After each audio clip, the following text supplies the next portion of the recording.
For the Multan Sultans, last season's final must seem like a distant memory. They have lost 5 from 6 so far and find themselves rooted to the foot of the table. In the air, taken. Now, oh, he got in, yes. Quetta Gladiators, meanwhile, are in a great position heading into the business end of the tournament. They were superb with the ball last time out, and nobody more so than Fahim Ashraf. And it has cost him. It has cost him dear. That's out, I'm afraid, and the end of the match. Fahim has finished with a 5-wicket haul. He's done really well, actually. Tonight, it is a must-win match for Multan. Or will Quetta Gladiators continue their winning run? Yeah, incredibly important matchup heading your way here in HBL PSL 10. It's match number 18 and Quetta Gladiators are at home to the Multan Sultans, live from Gaddafi Stadium in Lahore. An absolute pleasure to have your company with us here in the pitch-side studio. Do or die for the Multan Sultans today. 4 times runners-up in this edition of the tournament. What can they manage today? They certainly need to try and turn the tide. And here to discuss it all, heading up to first ball, I have 2 of the greatest alongside me. Mark Butcher, don't look surprised. Waqar Younis. Boys, I don't want to emphasise this too much, but Waqar, in terms of the Multan Sultans, what do they have to do to try and turn the tide and get back to winning ways this evening? Look, against Quetta Gladiators, they have a good record. I mean, that's the only plus. They should take a positive lead out of that and think that they've done it in the past. Yes, things are not going well, not with the bat, not with the ball also. So just stay positive and I mean, just by looking at it behind us, it seems that Quetta is a far gelled team. On the other hand, Multan looks a little dull, but they have to pick up, otherwise time to go home. And they've been brilliant for so many editions of the tournament, Butch, but when we look at the Multan Sultans this year, new look side really in many ways, and they're just not putting the performances on the board. No, absolutely. And we've all been there playing in team sports where, you know, you begin the season with all the same high hopes, no matter that the personnel might have changed a little bit. You get off to a bad start, and if you don't arrest that very quickly, the thing you find yourself doing is just searching for the right combination. So they're making changes, change after change. You don't ever get a settled lineup. Nobody seems to know what their role is, and all of that snowballs into more and more losses.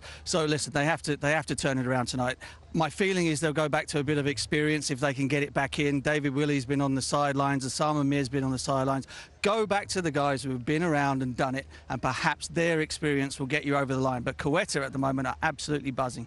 Back-to-back wins for them, and they are looking like a team very much on the up. And momentum is so incredibly important in this format of the game. Taking a look at the standings heading into today, it's 3 plays 6, but you know, Multan Sultans, they're so far away from those top 4 at the moment, only winning 1 out of their last 6 matches. Top 4 teams qualifying for playoffs, as we know, so it's incredibly important for them to get a win today.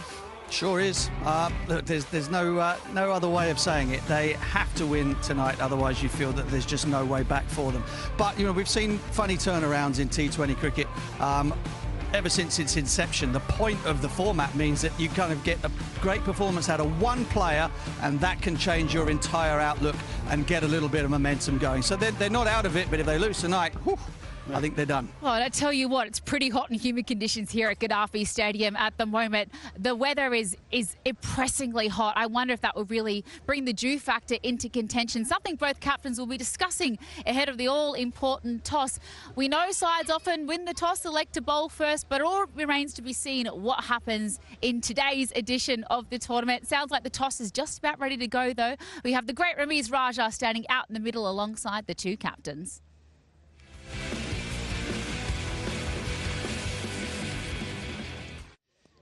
Yes, we are ready with the exchange on coin toss. We've got the 2 captains there, absolutely ready. Javed Malik is going to oversee the toss.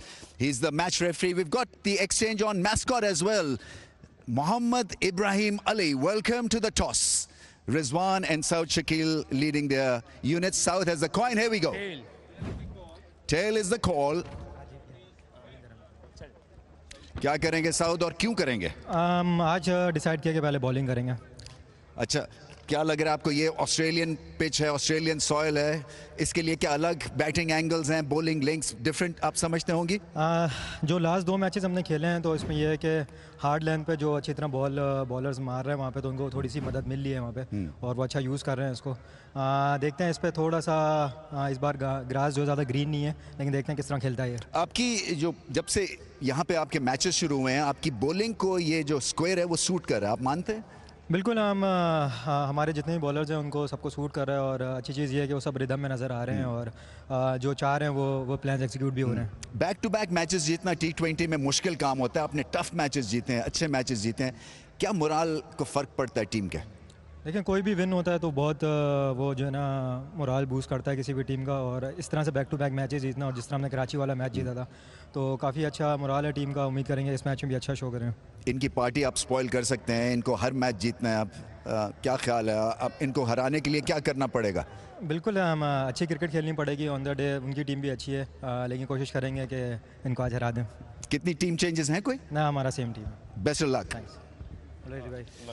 Rizwan साहब, डू और die situation में क्या होता है, या तो team बैठ जाती है या टीम खड़ी हो जाती है, क्योंकि डेस्परेट सिचुएशन में हमने देखा है कई दफ़ा पाकिस्तान टीम भी इम्पॉसिबल को पॉसिबल कर देती है। सो टीम जो बात आपने की है अभी तक अपने प्लेयर्स के साथ, एक तो आपने अपनी परफॉर्मेंस को ऊपर लेके जाना है और टीम को भी खड़ा करना है, मुश्किल काम है आसान काम है? और भाई बेसिकली मुश्किल काम है, मगर अगर जिस तरह हमारा जिस बिलीफ में मैं सोच रहा हूँ कि जैसे आपने कहा है कि ऊपर लेके जाने वाली इंशाल्लाह उम्मीद है हमारी ऊपर ही जाएगी, क्योंकि जब तक आप बिलीव और हिम्मत करते हैं तो सारी चीज़ें आसान होती है, क्योंकि हार तो हार होती रहती है, मगर हार जब आप अंदर से मानते हैं तो हार वो असल है कि आप बैठ जाते हैं। अल्हम्दुलिल्लाह अंदर से हार नहीं मारी, जहाँ तक मौका हमारे पास होगा हाथ में इंशाल्लाह हम हिम्मत करते जाएंगे इंशाल्लाह। इस पिच को कैसा रीड करें, क्योंकि आप पहले बैटिंग कर रहे हैं?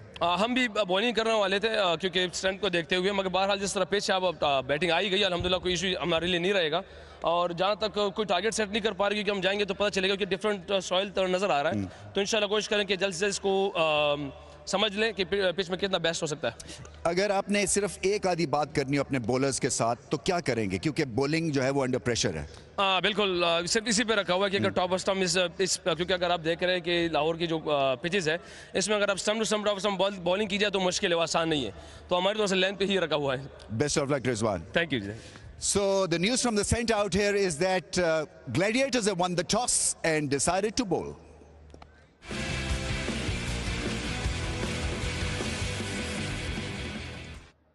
Yeah, probably no real surprises there. Brand new pitch. They elect to have a bowl first, which sends in the Multan Sultans, and Butch, they've thrown the kitchen sink at the changes, haven't they? Yeah, I thought they might. And as I said, that's what happens when you're a losing team. You can't get on a settled lineup. 𝐄𝐍𝐆𝐋𝐈𝐒 comes in, the Irish all-rounder comes in for a debut for the Multan Sultans. He comes in instead of 𝐄𝐍𝐆𝐋𝐈𝐒. Willie comes in instead of Josh Little, who's had a real struggle. 𝐄𝐍𝐹 goes out and Arslan Ash comes back in. So they've got a bit of experience in there, and Willie and Arslan Ash lengthen the batting line-up a bit and just hope that they can get a little bit more out of the bowling line-up, because at the moment the batting has been going fine. Yasir Khan, Rizwan, Cameron Ghulam have all performed well. Bowling has been a disaster. Let's hope it's just the trick that they're after. Looking at the Quetta Gladiators, Waka. They don't need to make any change. I mean, they're playing good cricket. Twice they have defended and their batting is still scratchy, I think, because if you look at Riley Rousseau, Kushal Mendes did score in the start of the tour, but hasn't really kicked on. Chapman still struggling for the form. Fahim Ashraf has batted quite nicely. Hassan Nawaz, I want to see him up front at the top, maybe in top 3. And then their bowling has been really, really good, especially Mohammad Wasim Jr. I know Fahim Ashraf picked up 5 wickets, but it was Mohammad Wasim who really did the trick. When it comes to the head-to-head with these two sides, it's all been one-way traffic, but current form does not suggest that perhaps this may be how things pan out this evening.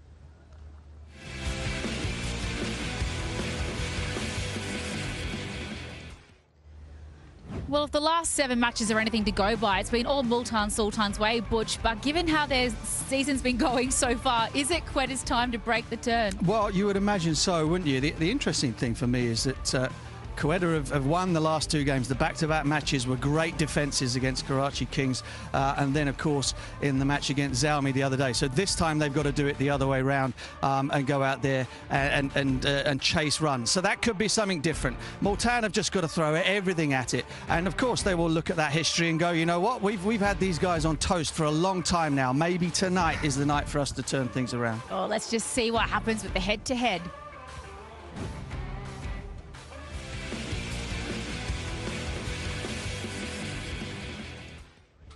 Now, off to a very short break here at the pitchside studio, but stick with us because that whacker pitch, what's in store for us this evening? We sent the experts out to check it out.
Pleasure to have your company back at the pitchside studio. Just saw Quetta Gladiators win the toss, elect to bowl first on a brand new wicket. So we thought we'd send a couple of batters out in the middle to find out how conditions are going to play this evening. It's time for the pitch report with Arooj Mumtaz Khan and Multan Guptill.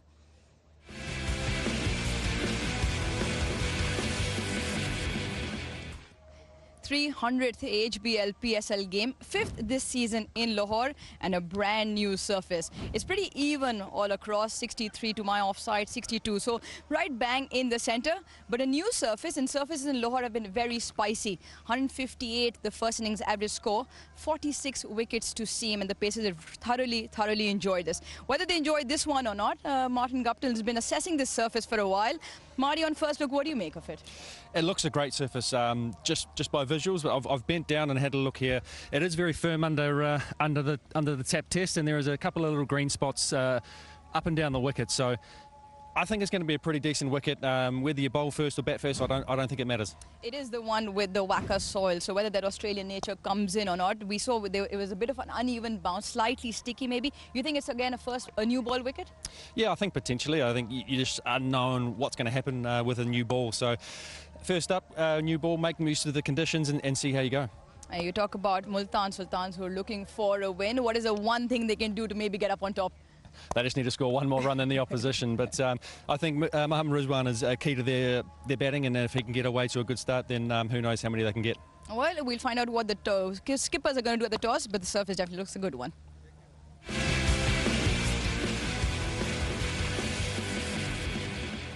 Yeah, that was done a little bit earlier in the evening there. A little bit sticky and a bit uneven, they said, the Aussie soil. That's not very Australian, is it, Waka? What? No. Sounds a bit more like England. Temperamental? Bit more English, definitely that. Yeah, more English.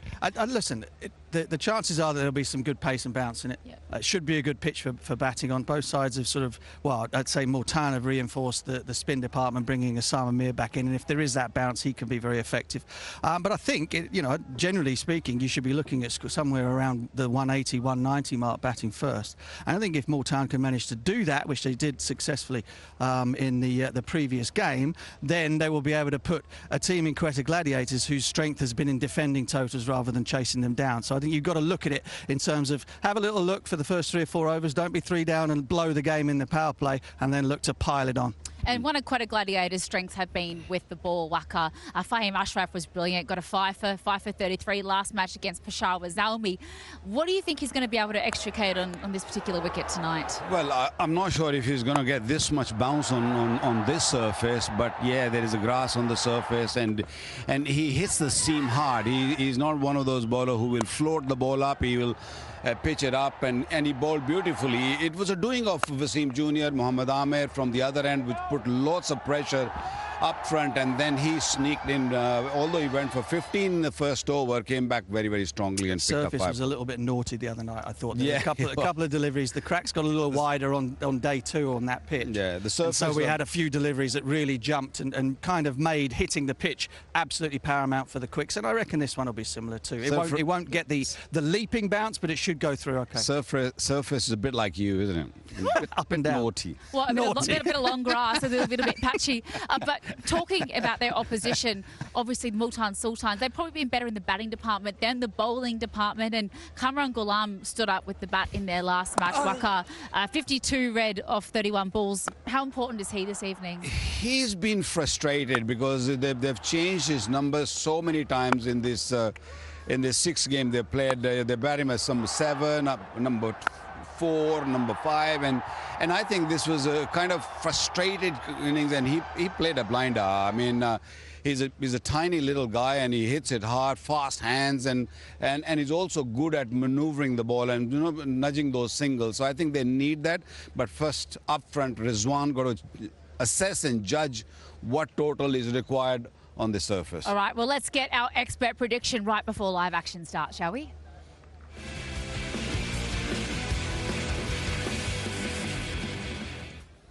All right, no fence sitting here, gentlemen. Who takes the chocolates tonight? Right, okay. I'm going to say this with the amount of confidence, or the amount of confidence I have in my prediction is the same as the amount of hair on my head. I'm going for Multan to win tonight. I think they can turn it around. Waka? Look, I think Quetta is on the roll, so I feel Quetta, by the look of it, they look a better side. Now, that was our expert prediction of the evening.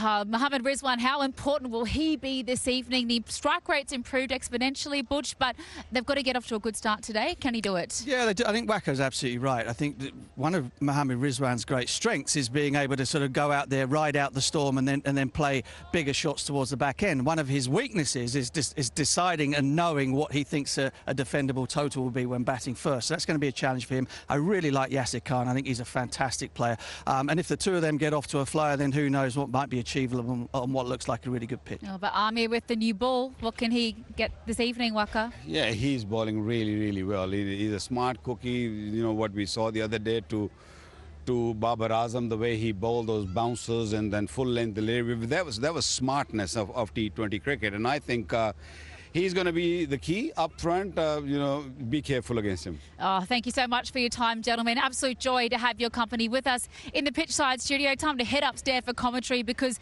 such an important match is about to occur here in the HBL PSL. Match number 300, and how apt that it should be so important for the Multan Sultans. Can't wait to see what happens when live action begins on the other side of this very, very short break.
For the Multan Sultans, last season's final must seem like a distant memory.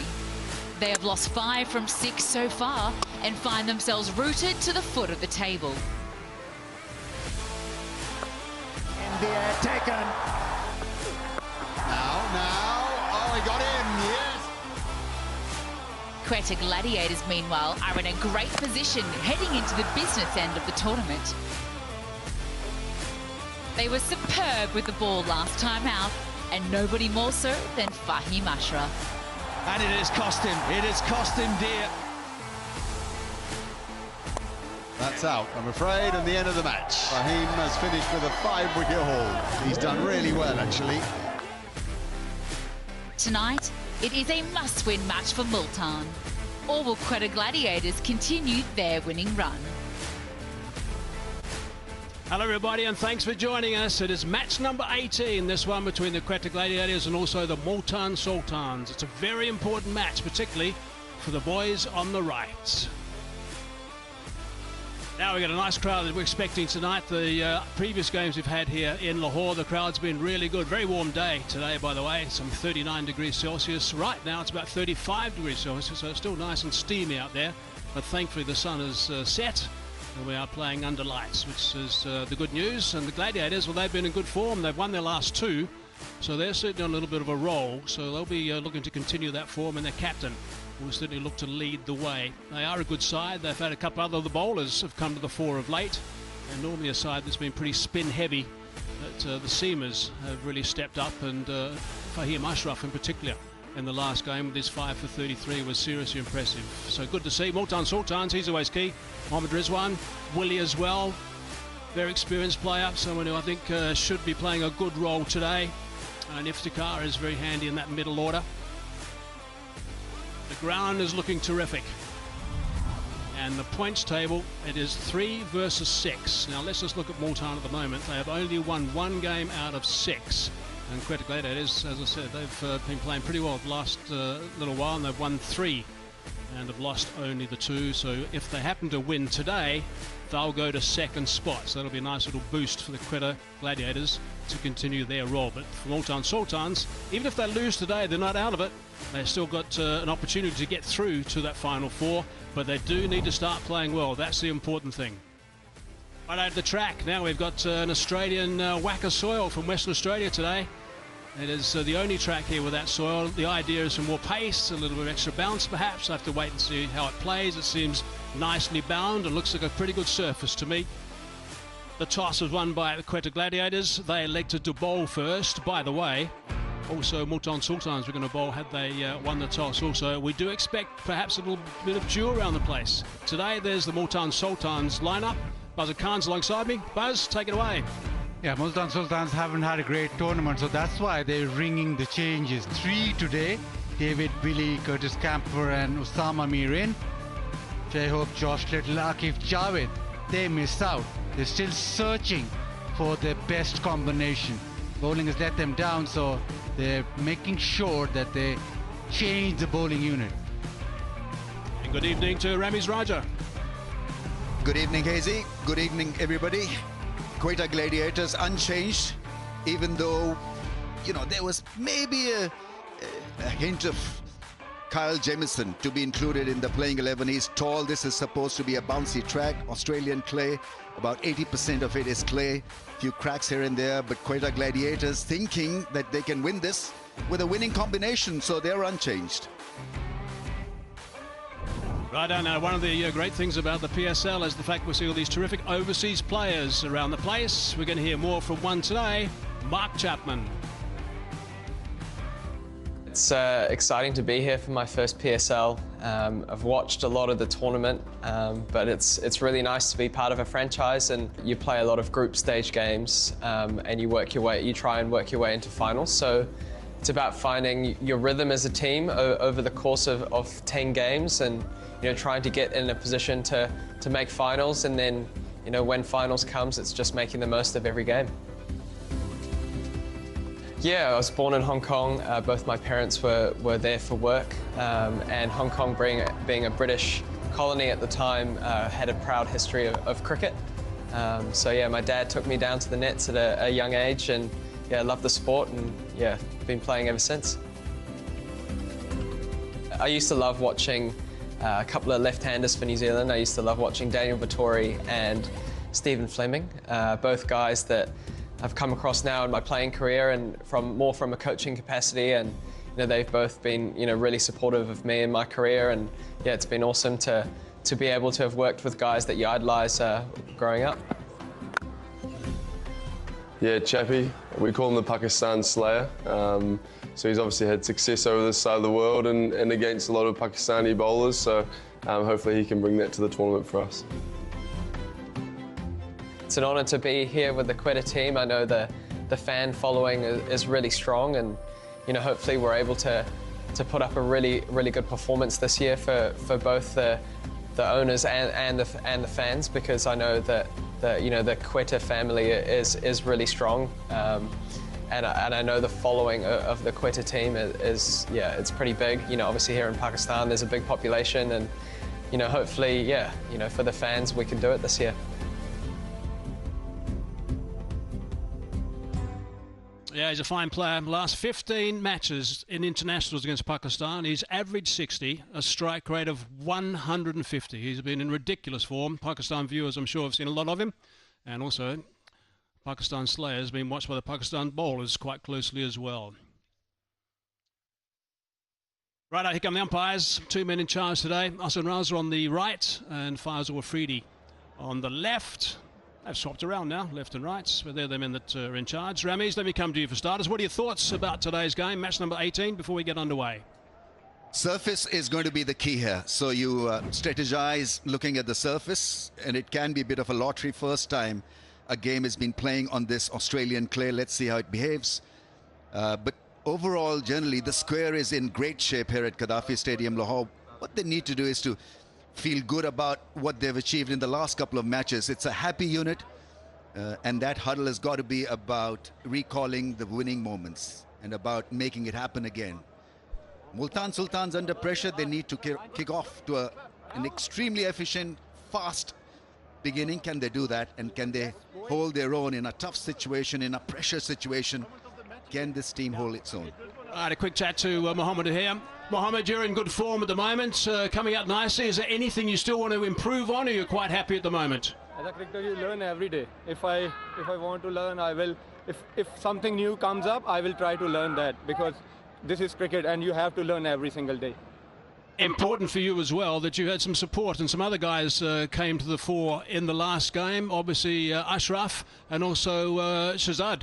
Yes, honestly, that's the, I think, best bowling combination we have. Wasim Jr. is doing well. They are doing their roles. Khurram, Shahzad also, and Fahim. I think I'm lucky to have them, and we are supporting each other very well. And you've got a big job to do to set the tone right at the top. You enjoy that, though? That's my role, and I will try to do that. Right, terrific. Thanks for your time. Good luck. Right, Buzzer, just briefly to you, what about your thoughts before we go into this game?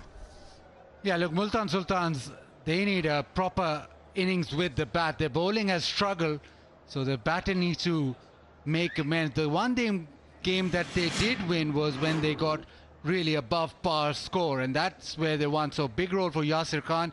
He's been in good form and almost the aggressor at the top of the order, but Rizwan also, he needs to make sure that he gets a fast start. He does catch up at the back end, but you make sure that you get a fast start so that you hit a high ceiling, because they have struggled with the bowling. That's part of the nervous system that kicks in when you're not winning. If you are in form like Rizwan, for example, then you want to hold fort and make sure that they go till the end, because you don't have enough confidence in the batting unit. And I think he's got to just disassociate himself from that part of the batting performance. Got to be out there looking to perform and stamp his authority, especially against this guy. Yeah, this is going to be a really nice little head-to-head to the start of Pakistan Super League match number 300. That's what match number 18 is today. They need to get wickets early. That's what Quetta Gladiators need to do. Multan Sultans have scored heavily with the bat, but their bowling has let them down. And they've won 7 in a row against Quetta Gladiators, which certainly will give them some confidence going into this important encounter. But they need to start playing well today. Countdown has started.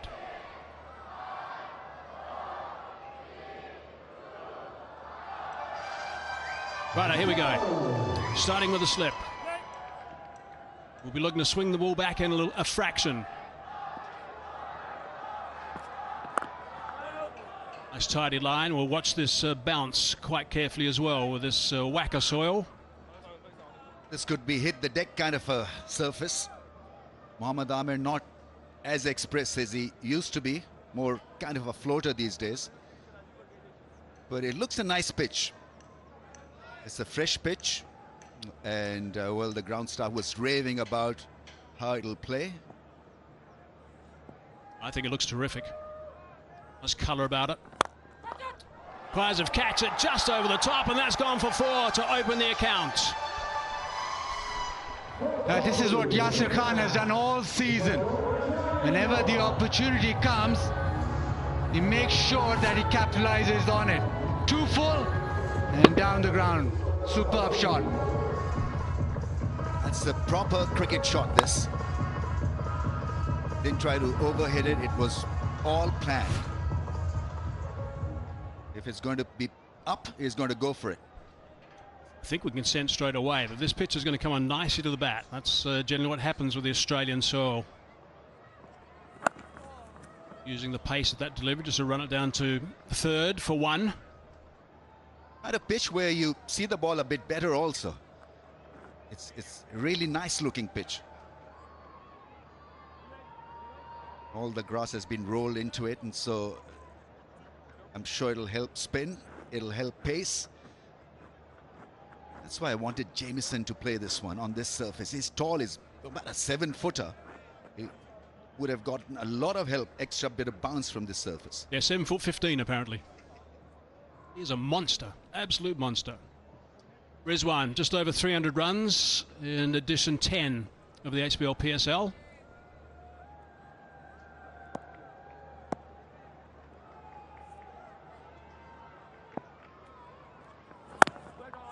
On target straight away from Mohammad Amir. Here's the leading run scorer. And of course the best batter gets the Hanif Mohammed cap, the best bowler the Faisal Mahmood cap, and the leading run scorer and leading wicket taker of the HBL PSL will get a complete solar system for his house from Invrex Solar Energy. So that's terrific from Invrex, long-term sponsor. Great to still have them on board. Terms and conditions apply. It's nicely worked. Rizwan likes running hard, should be able to convert this easily into 2. Look for the cut shots and the pull shots, because this surface will allow you to play those angles. And also got to make sure that Mohammad Amir is not given a head start here. So you've got to be a little careful, not saying that a bad ball shouldn't be put away, but you've got to respect his form. Like they would be respecting Mohammad Rizwan's form with the bat. He's been outstanding, over 300 runs. A couple of Multan Sultans players on that list, 1 and 5, and it's amazing they're down the bottom. Holding its line, a dot ball to finish, 7 for none.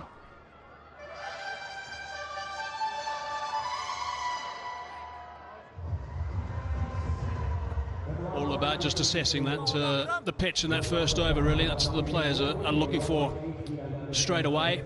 𝐄𝐍𝐆𝐋𝐈𝐒𝐇 in the lineup today from Ireland, making his debut in the HBL PSL. Big hitting batsman once he gets going. Good player, nice orthodox technique, but powerful. Good to see those quicks back, Willie and Osama Mir.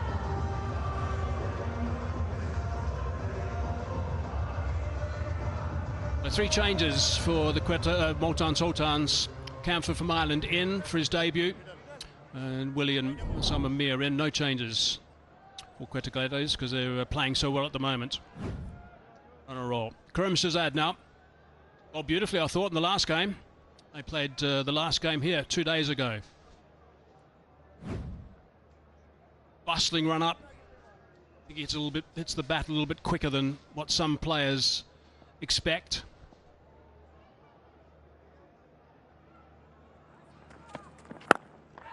Could be out, is out. That's a soft one.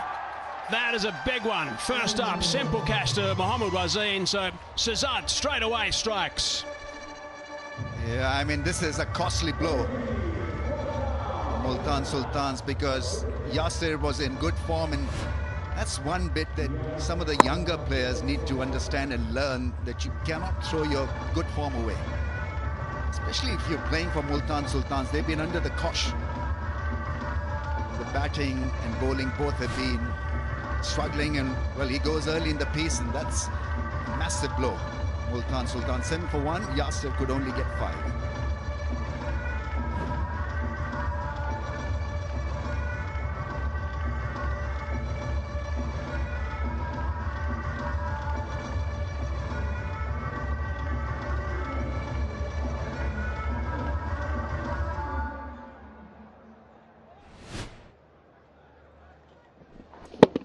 Yeah, high up on the bat, a little bit of extra bounce. He's talked about 𝐄𝐍𝐆𝐋𝐈𝐒𝐇 being quicker than you expect, and that certainly was the case. A celebration. Not impressed, Riley Russo. Oh, it's too easy, didn't require celebration.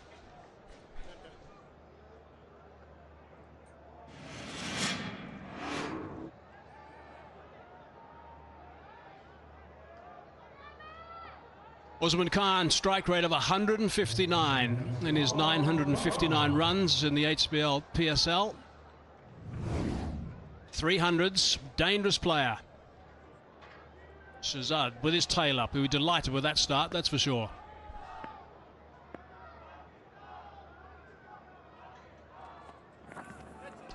Leg side, just a tip of the gloves, and that goes for 4 wides. Not an ideal ball to bowl to a newcomer. Possibly looking for an in-slanting angle and got it absolutely wrong. Bounce and bit of movement. The keeper just couldn't defend this one.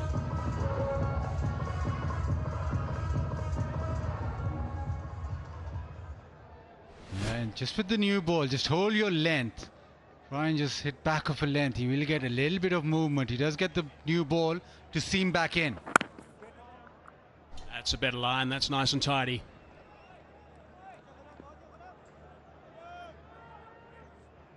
BYD leads the world in new energy vehicles, and PSL leads the game in talent. BYD is giving away a BYD seal as prize the player of the tournament.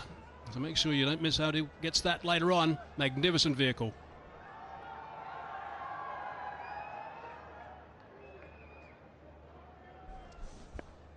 Straight away, a slip and a gully for Usman Khan. He is strong on the cut shot.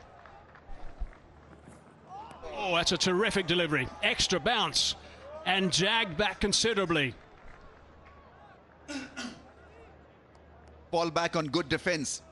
Usman Khan is a basher, but I think the situation demands him to be just a little bit careful. Late movement back into the stumps. And he was on the walk.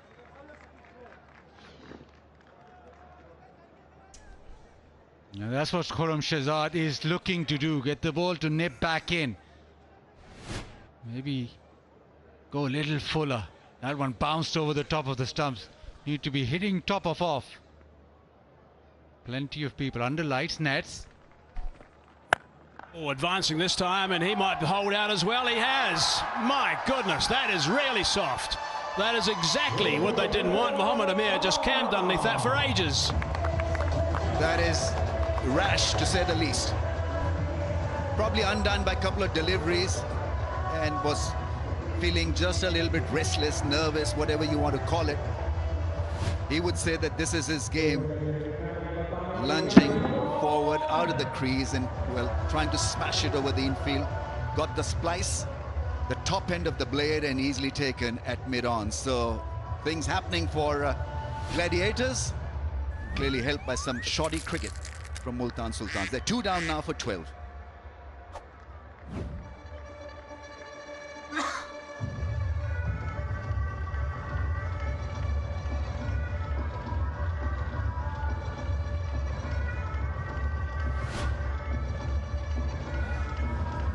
Nice, that back of a length again. A little bit of extra bounce. And beaten for pace. Both batters put the ball high up on the bat. It just seems as if the extra bounce, extra nip off the surface has been their undoing.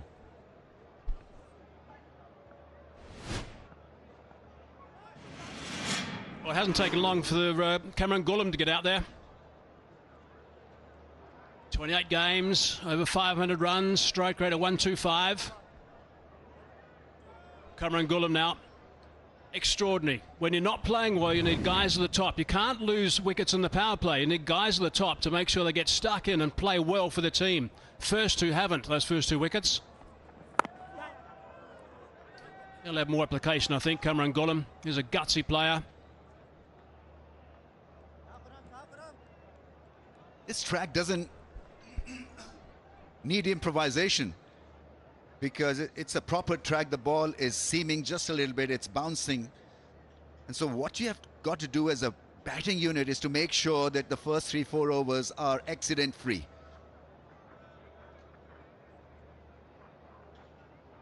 That's just next door.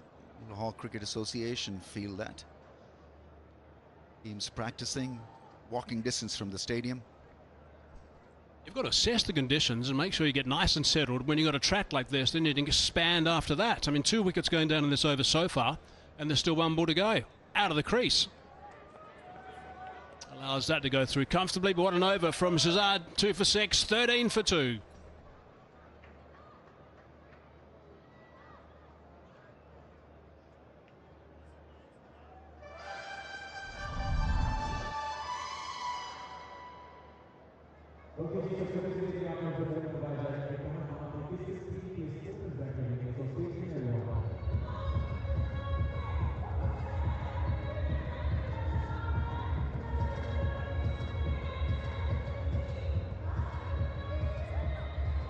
Multan Sultans were asked to bat, lost the toss, sent in.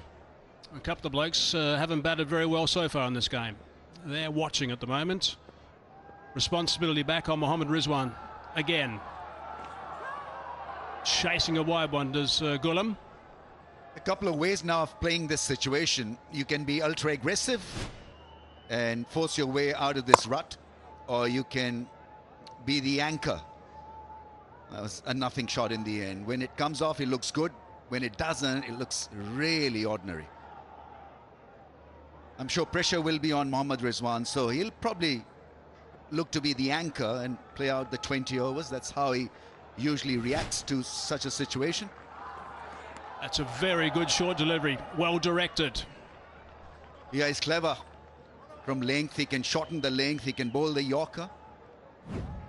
Always seems to be one step ahead of the opponents. It's a free hit for fans, so visit Parkview City Facebook page to answer the question and get a chance to win a house at the end of the league. Also win mobile phones daily. Hazy, you're in business. Whenever I see that, I can't believe that someone every year wins a house. It's unbelievable. Great prize. Again, that bounced more than expected, perhaps, hitting the splice of the bat. Now with Quetta Gladiators, their lineup has 4 fast bowlers, so they can afford to maybe bowl Amir for an over more up front when it's all going good. Parkview City, free hit for fans, win a house contest. The question today is, who scored Pakistan's first ever T20I century? That's a good question. That'll get you thinking. Just kept a fraction low, bottom edge on that one. First one we've seen stay a little bit low. So yeah, Quetta could actually bowl these two in the power play and still have fast bowlers at the back end. So that gives you a little bit of cushion. When you get wickets up top, you can actually exert more pressure. You don't have to worry about saving the fast bowler in the middle overs or saving him for the back end when you actually have 4 of them in your 11. So it's going to plan perfectly at the moment for Quetta Gladiators. They can't do anything expansive at all, these two guys. They've got to get some sort of partnership together. Senior players.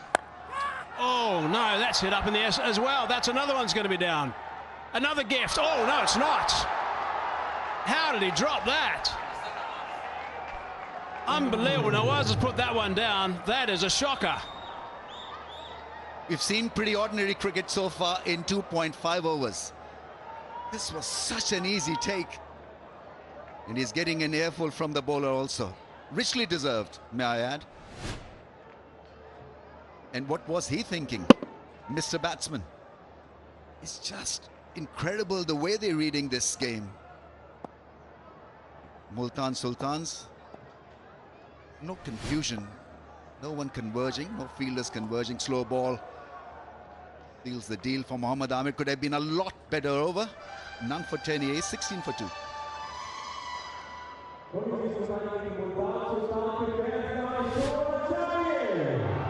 Everyone was just watching him. Nawaz, everyone was watching him. It was his all the way. Settled underneath it.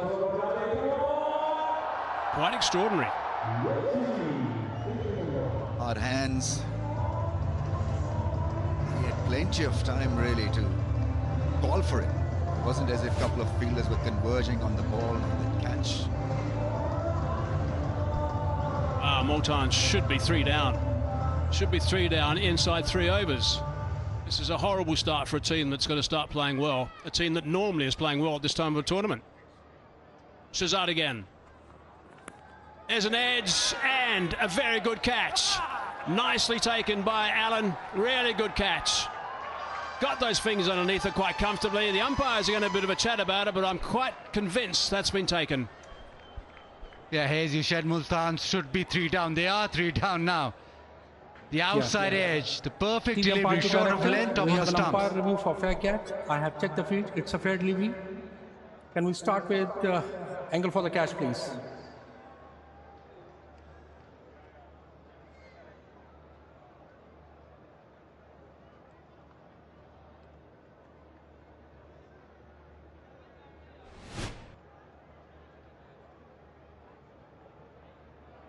Roll it back one more time, please.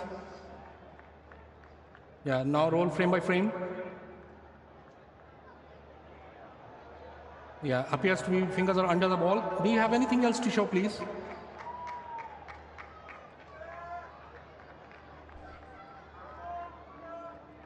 Yes, yes. Fingers are under the ball. I'm satisfied, ready to make my decision for the big screen.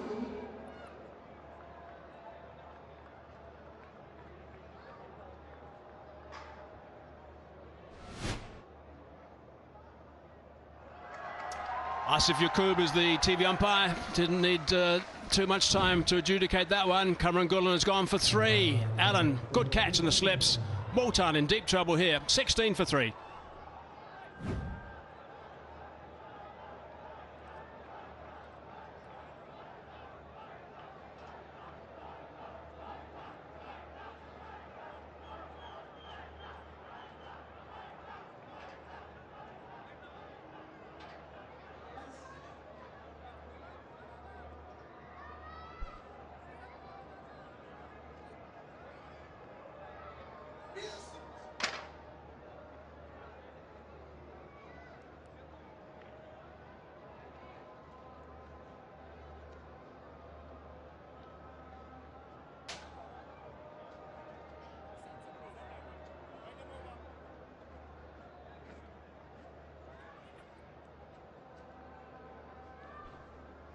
Three down, 1 into the 4th over, 16 runs out in the board.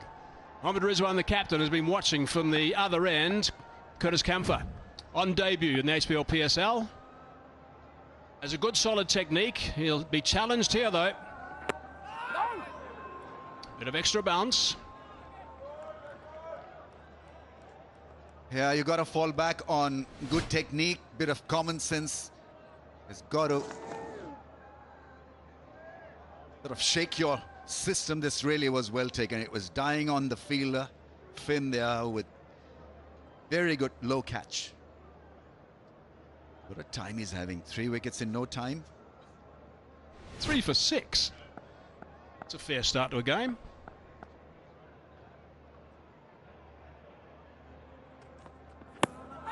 Oh, that's not a bad shout for LBW, I think. Shake of the head. from umpire Raza. Just getting shaped. That one seaming back in, yes, might be just be high.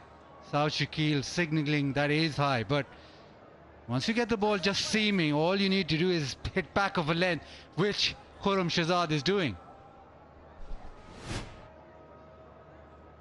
Goes wider the stumps. That's part of his action, and that ball hitting him high on the back thighs, so it's never going to hit the stumps.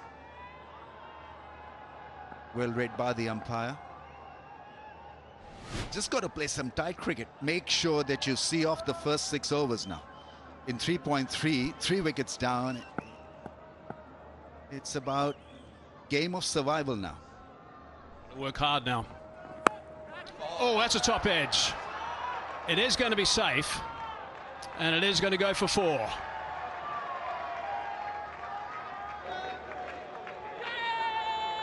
It's a spicy pitch. It's an even pitch. And she can play the pull shot. You can play the back foot shots in position early and once again late on the ball. Top edge earning him a 4.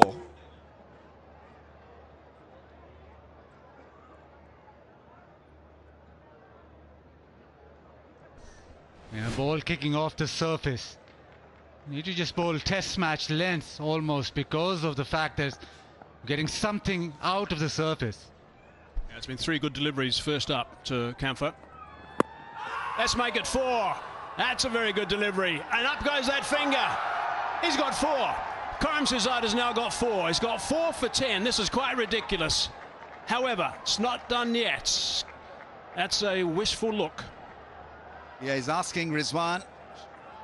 DRS timer is ticking away. And it's gone, I think. It's goodbye and good night. Late on the ball and would have gone on to hit the stumps. Umpire reading it as leg before wicket. Hit the back leg. Probably would have gone on to hit part of middle and good part of leg stump. Whale of a time, that is what he's experiencing. Terrific fast bowling with great results. His 4th. Kampfer goes for 4, 20 for 4.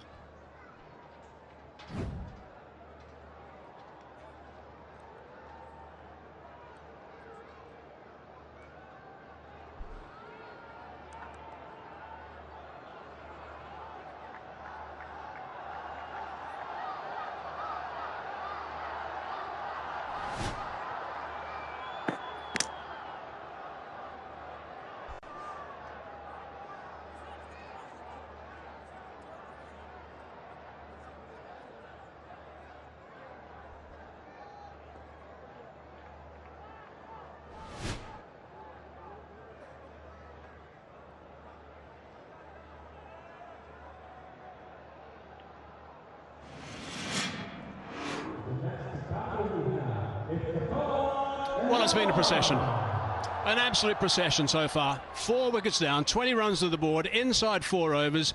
Iftikhar Ahmed, who 20 minutes ago would have been relaxed. He's not anymore.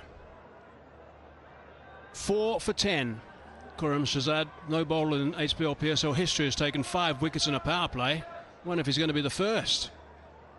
2 wickets in his first over. He's now got 2 wickets in this one, and still 1 ball to go. Can he get a 5 in just 2 overs? 11 deliveries, 4 wickets. It's been a very good over so far. Slips cordon strengthened. And that's a dot ball. What an over. 20 for 4.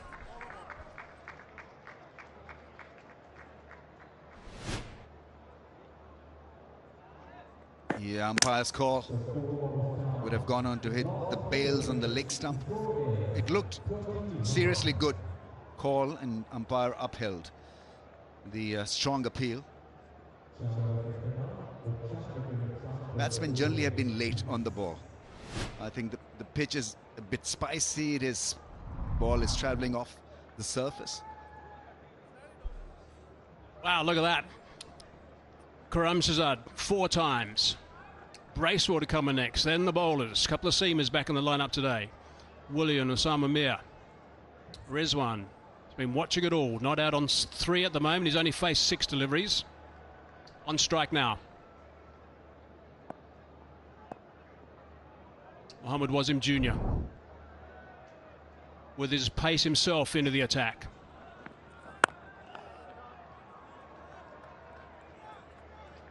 So it was quite interesting. Yes, we saw that the review from the DRS, what would have happened from Hawkeye, and yes, it did clip that bail. But it was quite interesting. The conversation between the 2 batsmen took forever. They were timed out before they made a call. That's right, yes. I mean, there was confusion. There's a little bit of uncertainty as well. Because once it's given out, as we all know, then even slice case of the ball is upheld. You can play the cut shot, and that is such a good cut shot. He likes them there. Great bat speed and into position early. A rare poor delivery, short and wide outside off stump. And finally something that Rizwan could throw his hands at. Need a few of those. Yeah, the Lone Ranger has got a strike again. Over 300 runs, leading run scorer. Quick single this time. Next bit of batting strategy has got to kick in now. And I think it has got to be farmed around Mohammad Rizwan. Scan 𝐄𝐍𝐆, win smartphones, smartwatches and air tickets. Download the app, Go Lutlo app, and enter into the lucky draw. Motorbike at every match game, you can win one. It's a nice machine too, this motorbike. It's a beauty, look at that.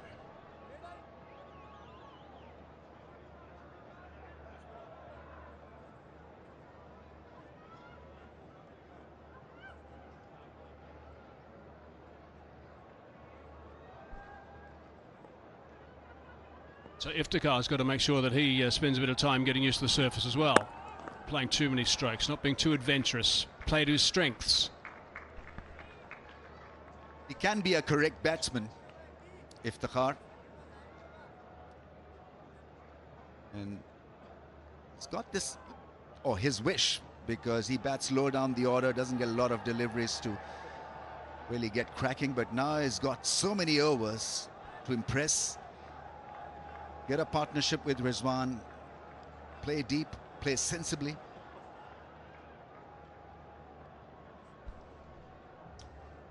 Iftikhar's only faced 58 deliveries this edition of the HBL PSL. Nicely bowled from Mohammed Wasim Jr. And now the problem lies that once you bat first and you've lost 4 wickets, now to reduce or the expectation of getting to maybe 180, or do you reduce the expectation of getting to 160? Now you have to recalculate. But whatever Multan Sultans do, they make sure that they get enough runs, and for that to happen, somebody will have to play innings of substance. Inside edge. I think that substance got to come from one of these 2 guys, if not both. 5 done, 25 for 4.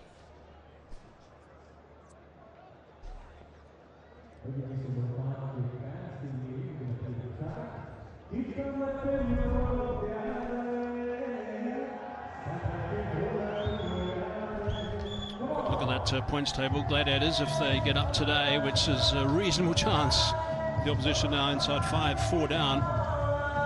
And today they'll go to second on that table.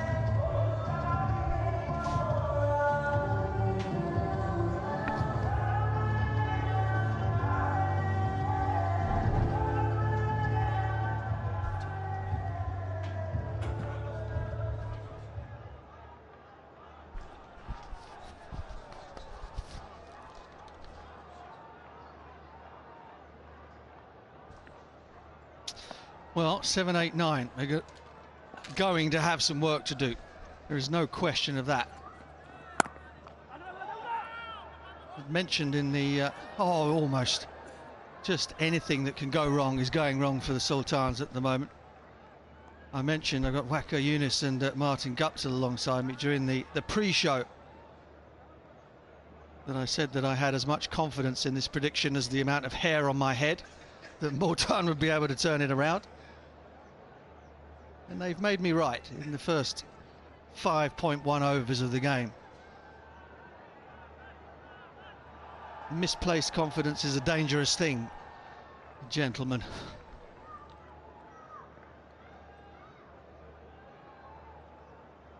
Yeah, you were very clear about things in the pre-show. Wanted them to just be aware of a new ball, just watch out for maybe 3-4 overs, and then you can just decide what sort of, you know, what way they want to go. They didn't listen. They did not listen at all. Nobody listens to me, Vicky. No one. And you can't blame them, can you? No, you've got a point. But no, I mean, just the worst possible start. And listen, the ball hasn't done anything. We've not seen it swing. It might have just nipped, just the regular sort of thing that you could expect with a new ball. Martin Guptill's faced a zillion of them with a new ball in white ball cricket. It hasn't done anything out of the ordinary, and they're 4 down.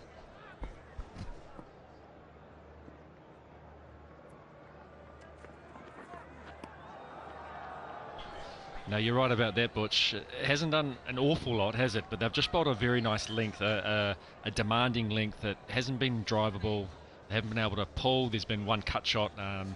But they've just bowled a really nice line and length and just asked those right questions, haven't they, Waka? You mentioned off air they were just bowling a really nice test length. And if they could do that for a long period of time, it's going to be difficult.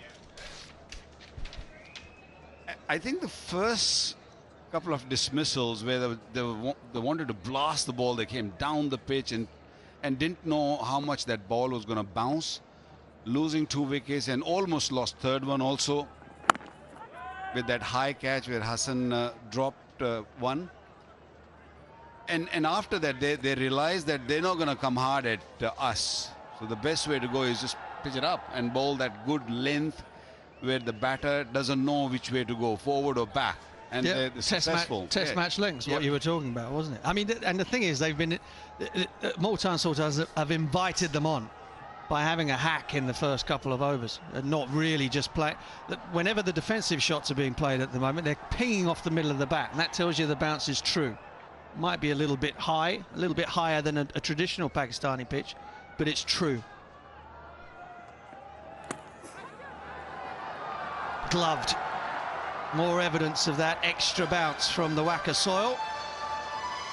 And a relieved looking Iftikhar brings up a boundary. I think Quetta Gladiators will be quite encouraged by that. He's quite late on that ball. As soon as the field goes back, push another one back there. Iftikhar gets away with that one on that occasion, but if you can have 2 back after the 6 overs and they keep bowling that sort of line and length, who knows what could happen. Who knows indeed. Iftikhar not used to batting in the power play, didn't get in the power play in the entirety of the 24 season and in the first 6 matches of this tournament. Much more used to the role of a finisher and a middle innings blaster, but he's got a very different role to perform here today. Right, exciting news from Pakistan cricket. The PCB Talent Hunt program is underway. A total of 1,847 schools and colleges across Pakistan have already registered to be part of this notable program, and there is still time. Register by the 10th of May. Once registered, the educational institutions will have 1 month to nominate their cricketing talent. So head to https:// no slashing there, registration.pcb.com.pk, and sign up now. And once you're doing the sign up, we'll take a breather at the end of the Pepsi power play.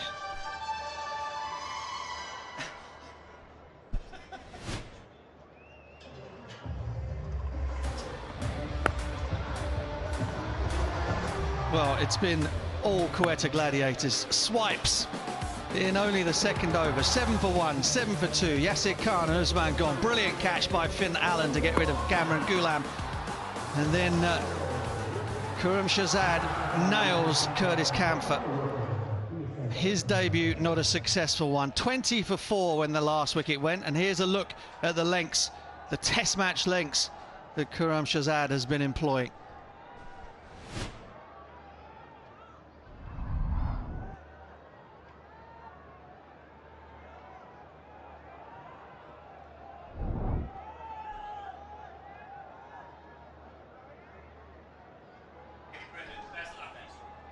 Fazl Afridi with the Pete Townsend windmills to signal the end of the Pepsi power play.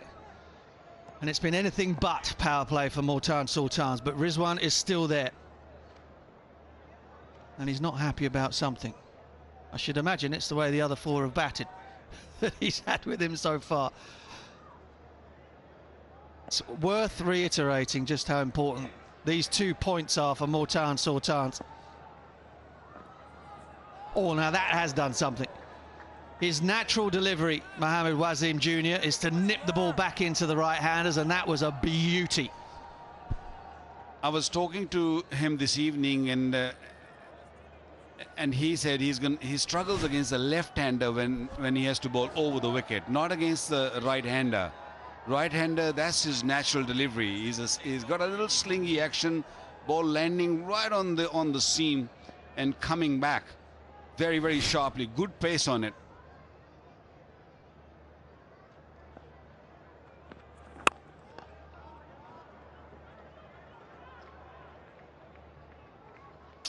Rizwan gets himself off strike. Just there's been a little bit of toing and froing going on between himself and Mark Chapman at backward point. A little bit of spice. Kiwis are too nice for that sort of thing, surely, Guppy. And knowing Mark Chapman, it won't be anything untoward. He doesn't say much on the field, old chap. He's quite quiet and just goes about his business. Seem to have something to say there to Mohamed Rizwan. Yeah, Wasim Jr. Watched him over the last couple of PSLs and have always been very impressed. He's got a great heart. He's an absolute warrior. And the one thing that was missing from his game was that the ability and the awareness with his movement into the right-handers to start it off wide enough of off stump. And he seems to really have corrected that since PSL 9 and 10. Ball hitting off stump more often than drifting down the leg side.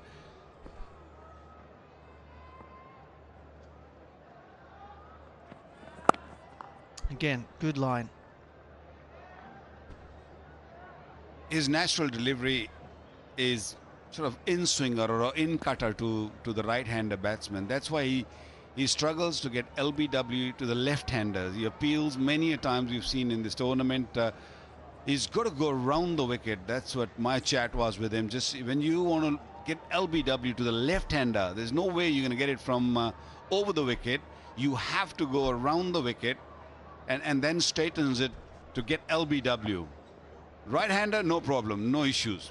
Yeah, the Stuart Broad delivery to David Warner.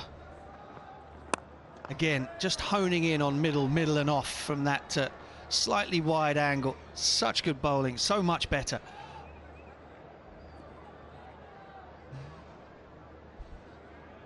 Yeah, he's been injured for a good 2 years, I think. He hasn't played any competitive cricket 1 year, I beg your pardon. But he's been struggling and came back as he was before. Normally when you have injury, there's always something missing. Your action changes, but not in his case. Beautifully bowled. Yeah, top of off once again. 7 gone, 34 for 4.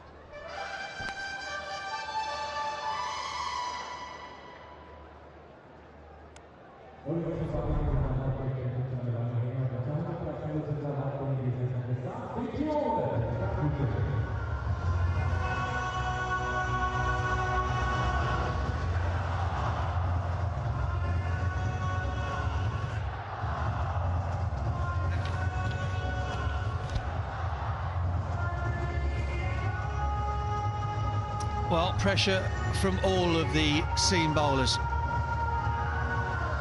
Mohamed Amir should have had a wicket. Karam has 4. Wasim Jr. has started off in excellent style as well. The Quicks enjoying themselves. Speaking of which, I'm not sure he's enjoying himself that much. Owner of Multan Sultans.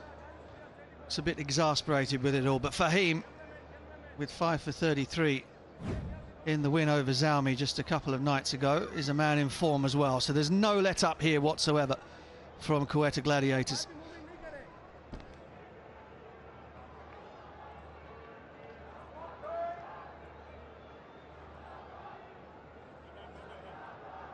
Rizwan been very quiet, just watching his mates from the other end disappearing one by one.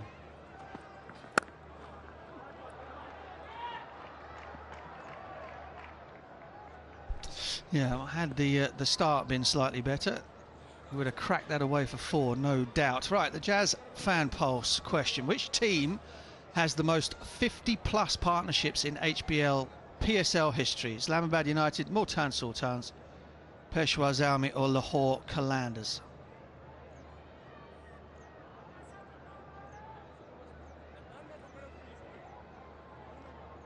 No need for animation in the dugout for the Gladiators right now.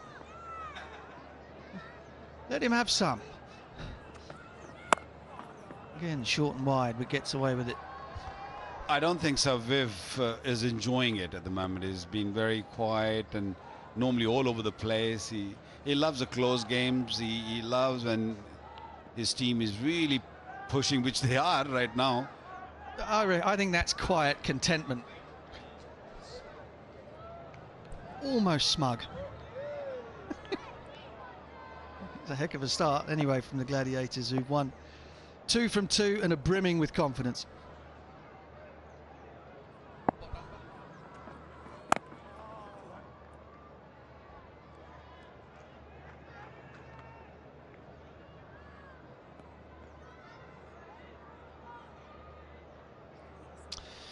Use Jazz Cash to recharge more and more load, or packages of Jazz or any other network, and win this stunning electric SUV.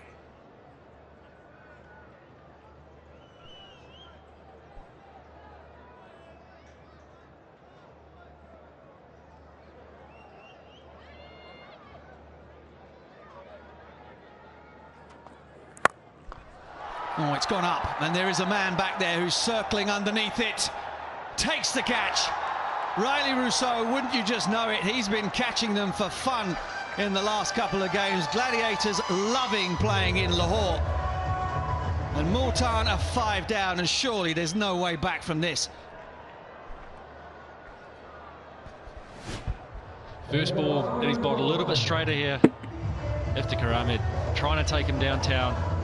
All he can do is just catch it off the toe of the bat, and that's easy pickings for Riley Rousseau. Another catch for him to go with his 4 the other night. Iftikhar Ahmed departs for very, very slow 6 of 14 balls. Multan 37 for 5.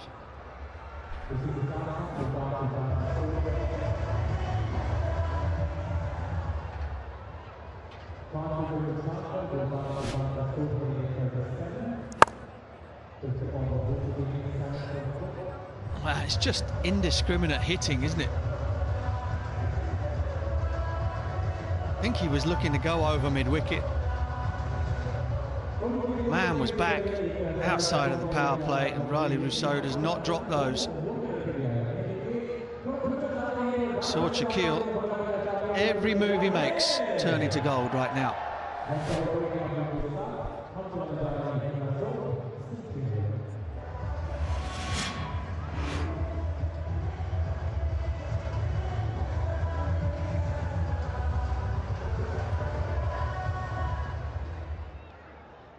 Micah Bracewell is the new man, otherwise known as the Beast. You feel he's going to need a bit of beast mode to get him out of this hole.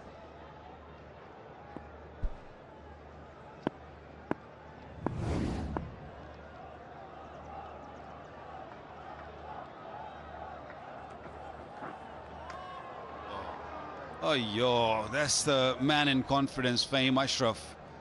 When your tail's up and you have 5 wickets in the previous match, picking up a wicket in his first over this game.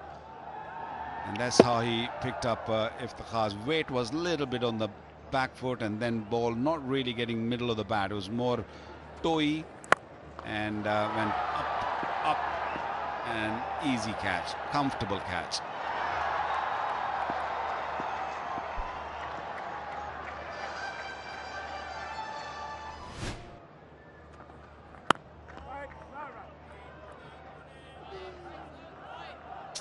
Three runs and a wicket from the 8th, 37 for 5.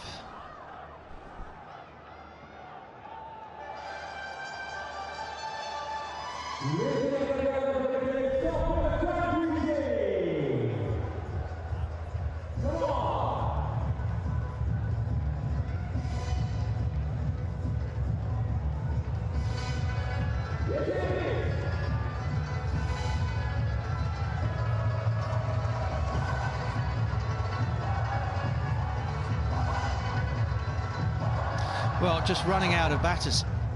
David Willey brought back into the side, offers experience and a little bit of depth.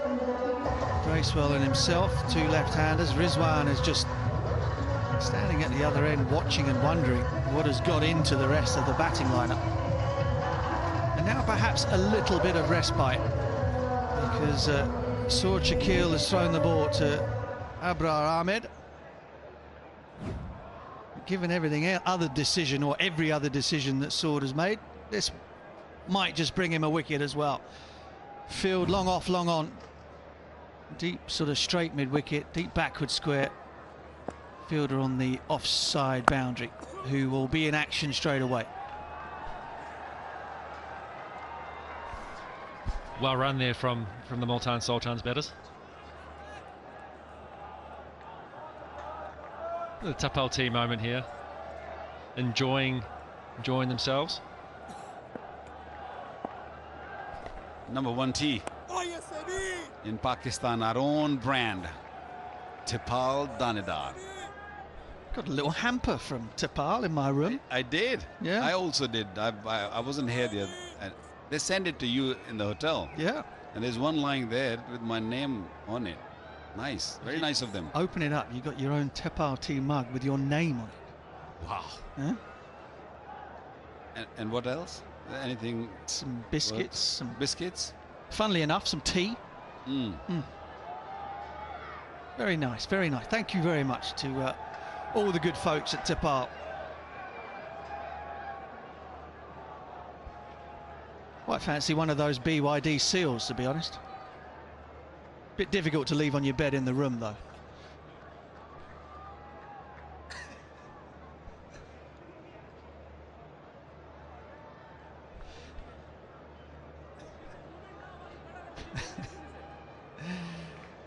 Right, Rizwan, again, just being finicky about the background, people wandering around behind the sight screen. 300th match in HBL PSL history, and at the moment it's not a classic, but there is still time to go.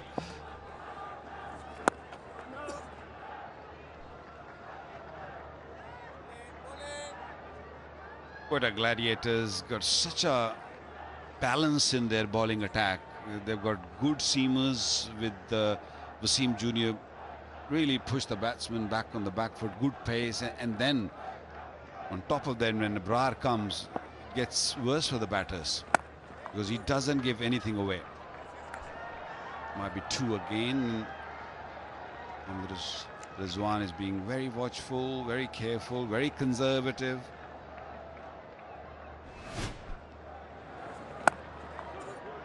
Straight away shouted two and comfortably got that.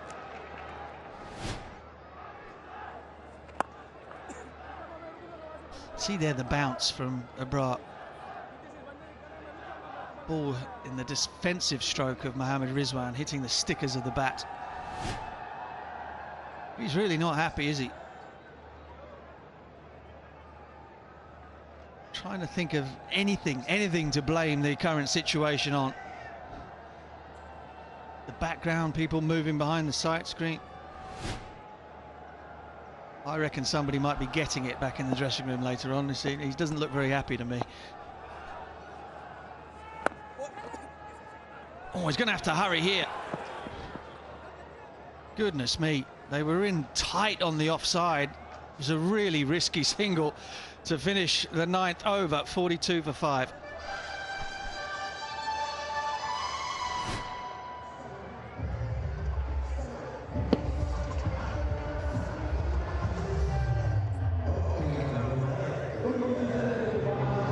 He had so much time. Couldn't flick it right, couldn't really, the direction wasn't right. He's a left-hander, isn't it, Gapi? That's right. Picked it up in his wrong hand and just couldn't quite get the throw off. Potentially could have had a shot at the bowler's end had he picked it up left-handed. I mean, there's a little point of order that really your backward point to a right-handed batter should be right-hand. For exactly that reason. You're running onto it and picking it up in your strong hand. Fahim, 6 wickets in his last 5 overs in HBL PSL 10.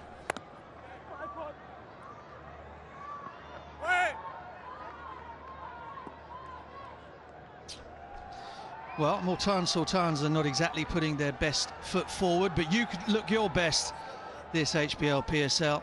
J. is rewarding the best dressed spectator at every game with a luxurious J. gift hamper. And doesn't she look happy about it?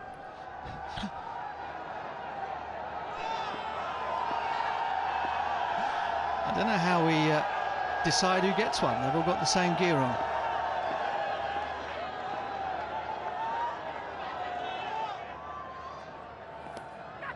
Oh, nicked and gone. Oh, my goodness me. It just goes from bad to worst. Bracewell with a feather. Fahim Ashraf picks up another one. 7 wickets in his last 5.5 overs. This is a demolition job. There's a little bit of room for Bracewell to free his arms, but the ball nipped away. A little bit extra kick, extra bounce. Got the edge in the comfortable catch once again. Nothing is going in Multan's favor. Rizwan again very disappointed from the non-striker end. What can he do? Bracewell gone for 0 is 43 for 6.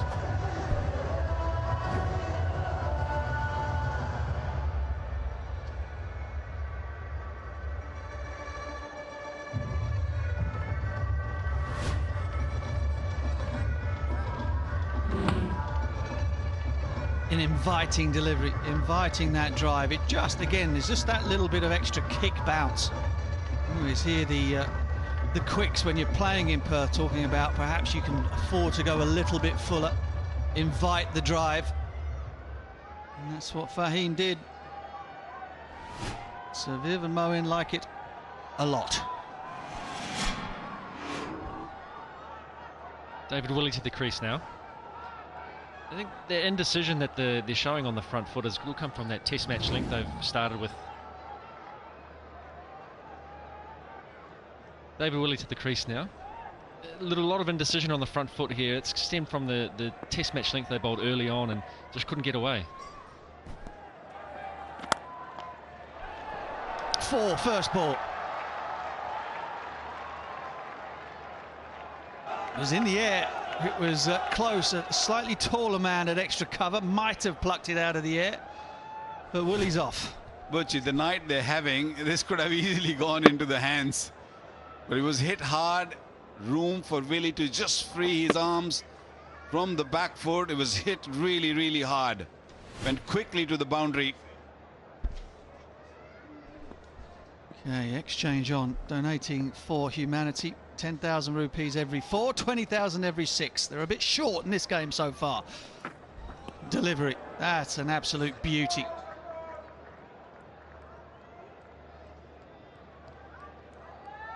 This is a very, very good pitch.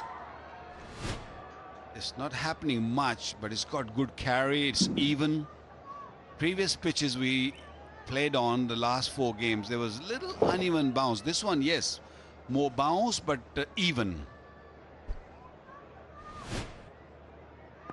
Yeah, and that's where the responsibility for your top order batters comes in, to see things off when it's a little bit tricky, not just slog it up in the air and walk off. Can't expect the guys coming in down at 7, 8, 9, 10 to dig you out of trouble.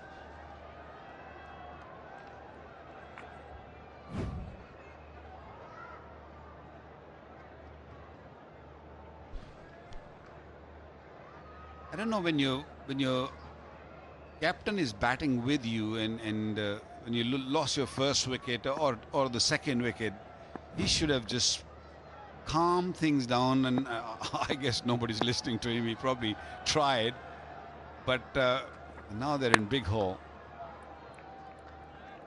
A big hole indeed. 10 overs of the innings gone. Will they make it to 20? 47 for 6.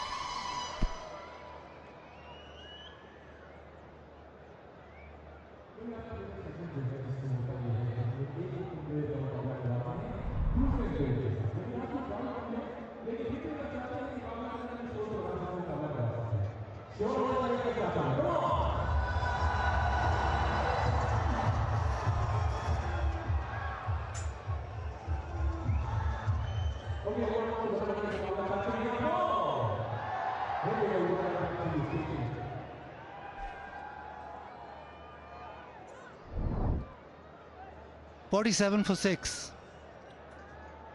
And things just going from bad to worse for Multan Sultans. Ibrar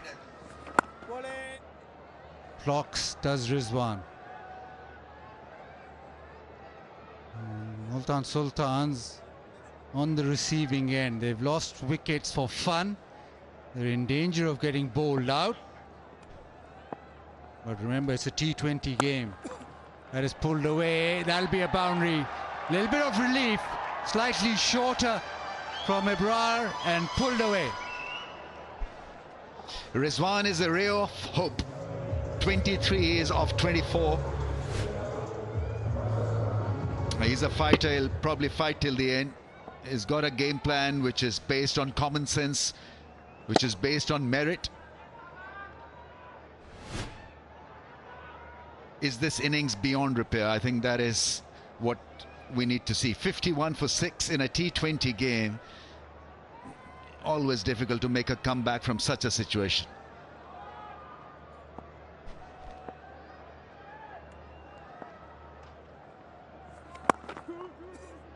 Into the onside, he wants 2. It is a little pocket leg side. Yeah, that's well played.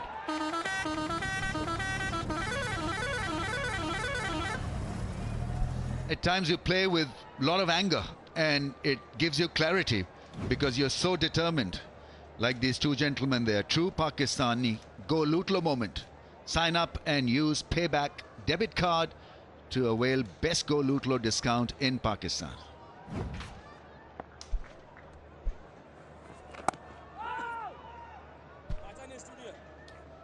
Yeah, the problem is you're 6 wicket down and you think, yeah, we bat through the 20 overs. But that might not be enough. You risk it all and try and go big from here and hope for the best. Or do you just try and bat through the overs? Because at the moment it seems if you bat through the overs, you're not going to get enough runs.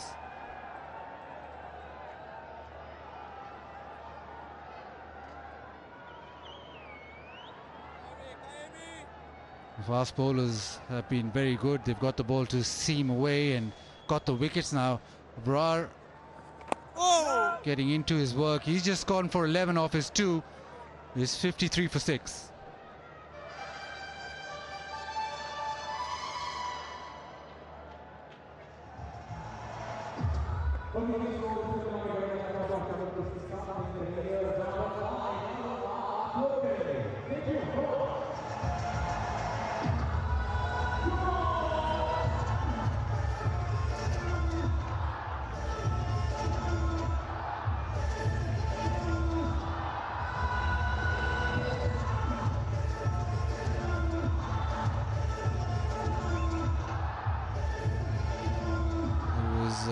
Quetta Gladiators who won the toss and had no hesitation bowling first, and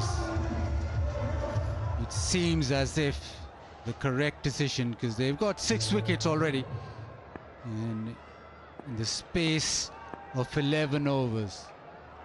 Mohammad Amir back in the attack. This is good from South Shakil, probably thinking that you can polish this innings off. Amir bowled well with the new ball, should have got a wicket. Brought back to take another one. 6 down, it relaxes South Shakil as well as a leader. And he's been on a high. 2 extremely important wins for the Gladiators. 8 and over 124. They need to look beyond 124. So it relaxes you as a leader, this situation, because you can involve all the options. You don't have to be regimented in your thought process. And he's already stamping his style of captaincy. He's been very, very good under pressure. The way things are going for Gladiators, it could be 3 in a row for them and for South Shakil. Short ball in the air. Is there a chance? Yes, it is, or dropped. Imran never looked comfortable underneath that. It's a very ordinary effort there from Abrar. He normally wears glasses. I don't know whether he picked it up straight away. Lights are fantastic here at Gaddafi Stadium, Lahore, so he can't complain about the glare. Just a very bad technique to catch a ball like that. Yeah, and Amir always, once you do something wrong, he'll let you know. Twice in this spell today, on his bowling today, there have been sitters that have been dropped. I'm still trying to work out why he didn't pick it, but Amir would have told him what he thought about it.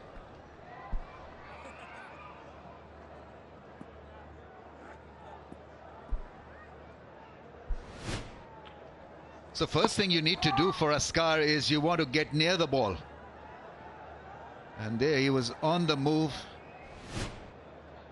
and never looked like catching that one.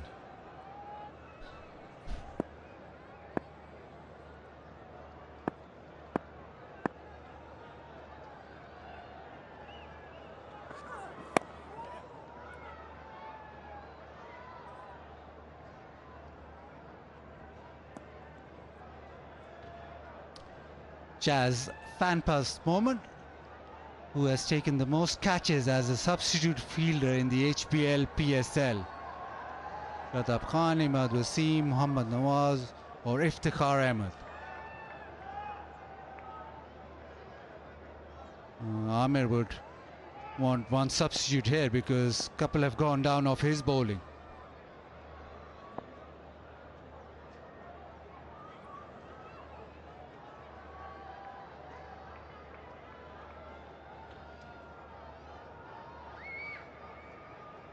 Rizwan 26 of 29.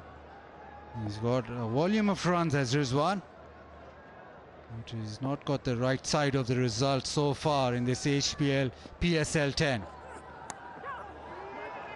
It's it down to third. Rar does well, restricts it to 1. It is 57 for 6.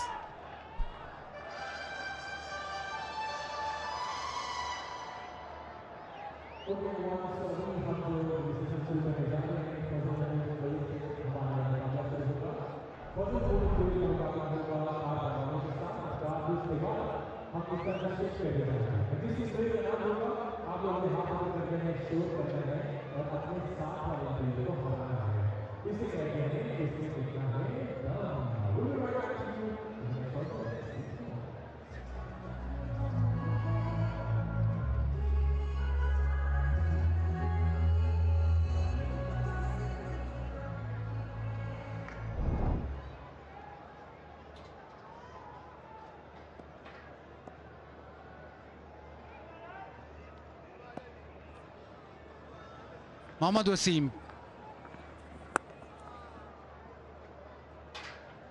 Well, decent couple of overs. South Shakil with the luxury of 4 fast bowlers, so he can rotate his bowlers and attack. And you always have a moment with the Vigo Tell selfie moment. Any moment can do.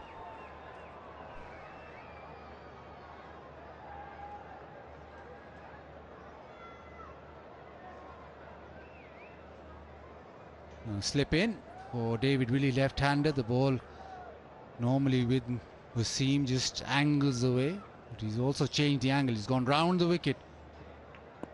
Maybe try and attack the stumps more.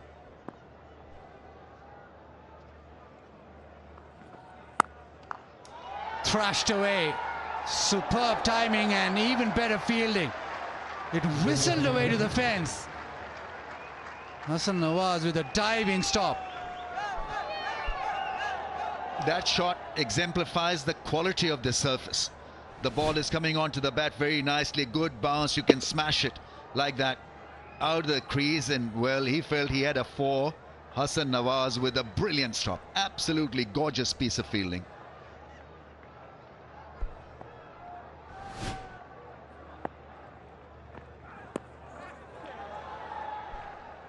The situation also allows bowlers to free up a little. And so you can go over the wicket, round the wicket, can experiment a little bit with your range, and in a match situation, that is absolutely gold. Priceless situation. Because even if they go badly from here till the end, it will not really hurt their chances that much. Obviously, you want to finish the game ASAP. But it could be a good little spell here for Wasim Jr. He's got loads of talent. He can be slippery as well. Economy of 4.4. He needs a couple of blows really to help develop his confidence. Chance in the deep, or mid-off. This time it's taken. It is Abrar. He finally got underneath it. Looked a little ungainly, but does the job.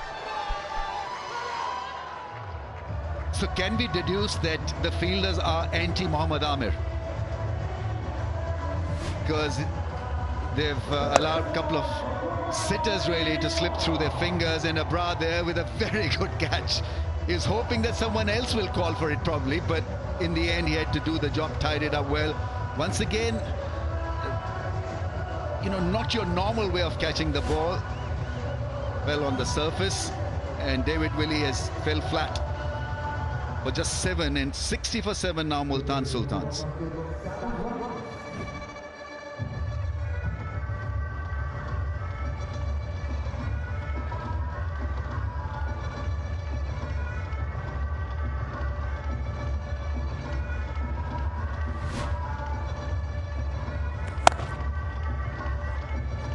The short ball onto him too quickly. Everybody enjoyed that in the field.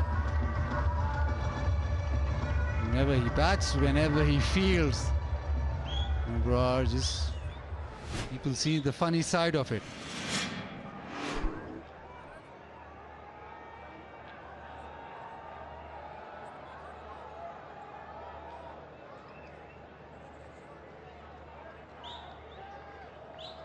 Osama Mir walks in. He's been brought back into the side for his leg spin, but at the moment he needs something with the bat. Multan in deep trouble, 7 down. And this is the fast bowling of Quetta Gladiators that has done the job.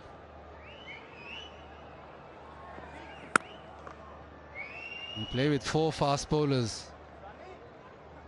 Previous match they took 9 wickets. They're on their way again.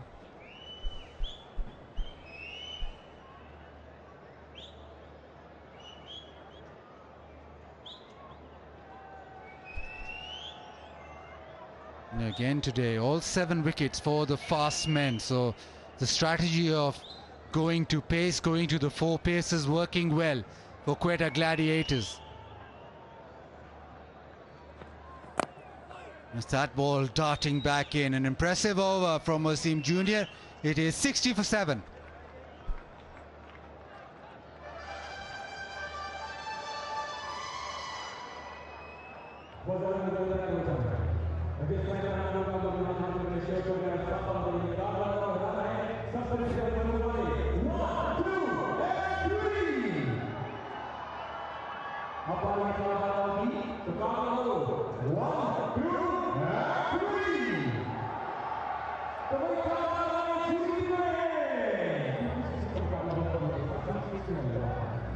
Multan Sultans fans, well, they don't want to look at that. Have been put into bat on a surface which is offering something for the fast bowlers. It has gone on Quetta Gladiators' way.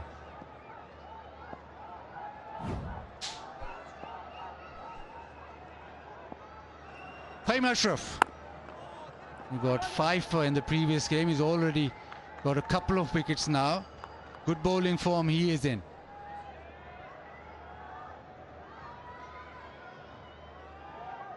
And just a measure of Multan Sultans, they've been a very consistent side in the HBL PSL, especially the last few years. Never been bowled out for under 100.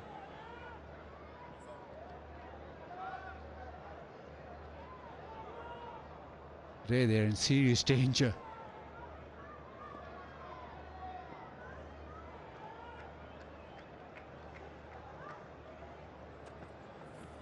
Swing and a miss.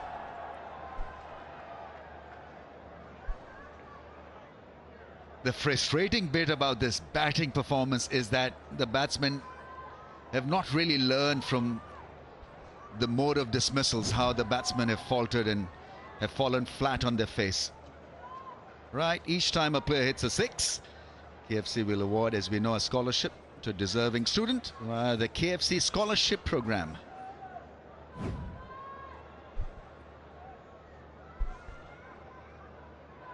Osama Mir going across the line to a length ball. That's not going to work. This is a better option because it's a pitch where you can play the cut shot, the back foot shots. First boundary in 3 overs. Taken a lot of time for Multan Sultans to crack a 4.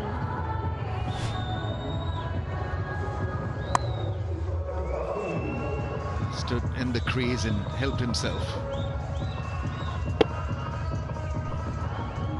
That's what you want, short and wide.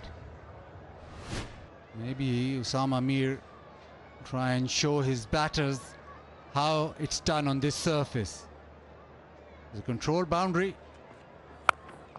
This one, he goes, launches at leg side. He's got enough, more than enough. It's gone all the way. First 6 of the match. And it's a whack, a hack. Picked up the length early and just swung. And it connected and it went all the way.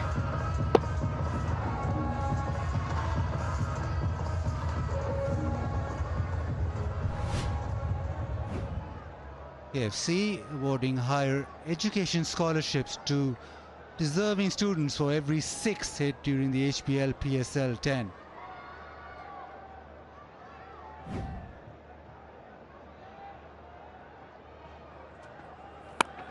This time over the offside with just a single.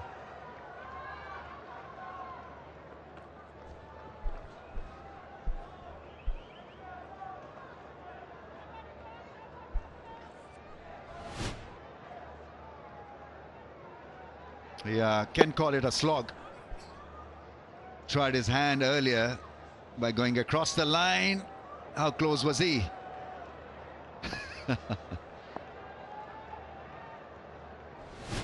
Some excitement for young kids, young fans. It's been a very laborious innings from Multan Sultans, but Mohammad Rizwan is hanging in there. 73 for 7.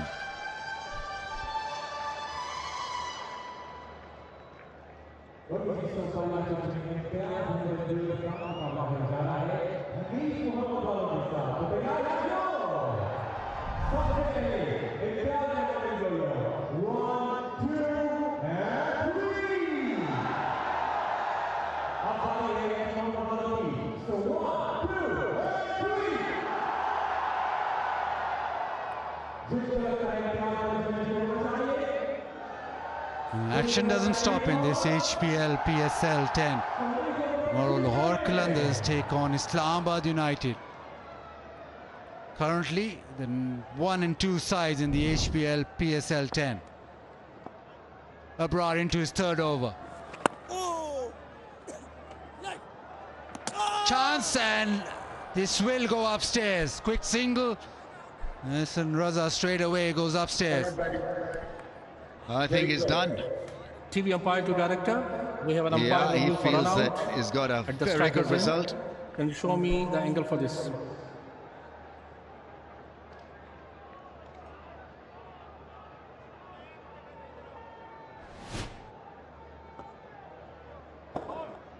Yeah, freeze it here. The batter is short of the ground. Bails are off. I'm ready to make my decision for the big screen.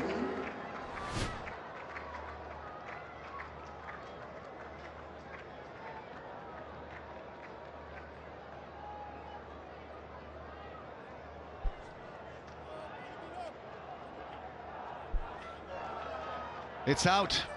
Osama Mir found a novel way of getting out, a run out after smacking a 6.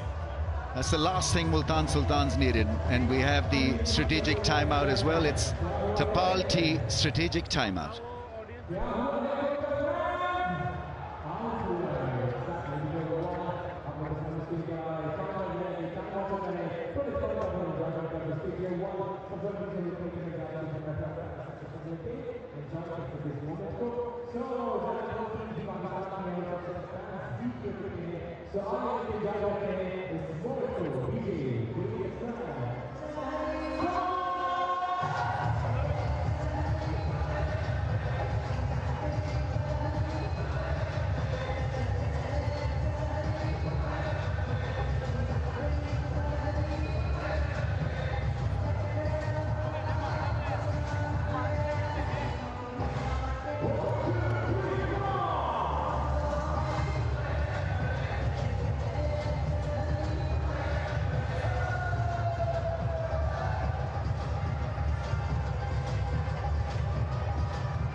Coming to the end of the Tapal strategic timeout.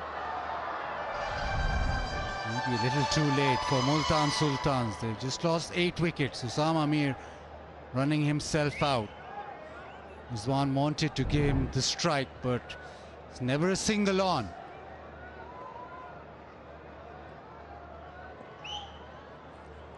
Hasnan now faces up to Abrar. Beats him.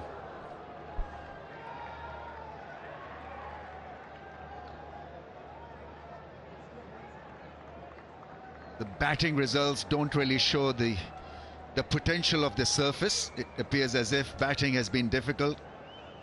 Clearly not just been bad shot making, shot selection by Multan Sultans.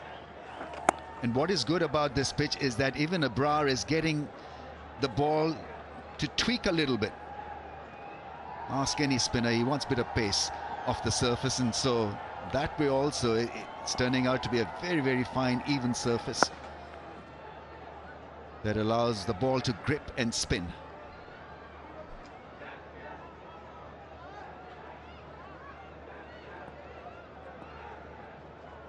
Tough whole outing for Multan Sultans. A sweep shot. He's hit it well, that one. And come back for 2. Rizwan really will have to now change gear, because he doesn't have a lot of options. 8 wickets down. Tapalti moment. There's always Tapalti moment. That's the red corner set up for the tea drinkers. Blocks the last ball after 15. Multan Sultans have slumped to 8 wickets for 75.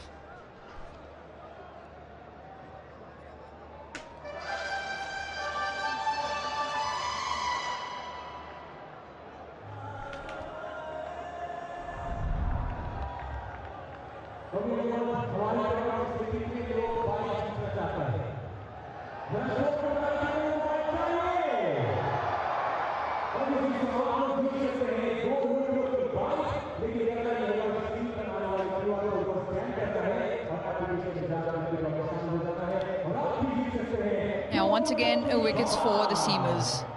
A run out and add the 7. 𝐄𝐍𝐆𝐋𝐈𝐒𝐇, he's thoroughly enjoyed this. Opening over with 2 wickets, his second over with 2 wickets, and now he's back to finish his spell. Icing on the cake if he can bag 5 here.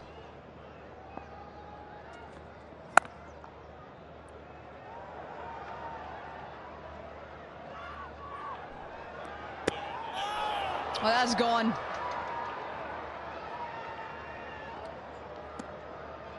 Well, still have a look. Still have a look. I mean, that was really messy Team running. umpire to director. We have an umpire review for run out at the striker's end. Can you show me the sideline angle for this one, please?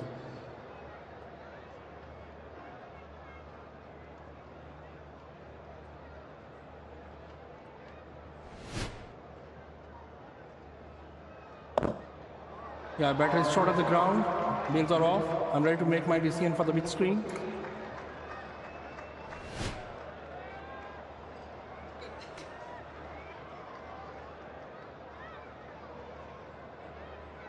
Well, it's a calamity. It really is. There were so many things wrong with that running between the wickets situation right there. I'm not surprised that Hasnain is on his way. He goes for 2. Multan in dire straits. 76 for 9.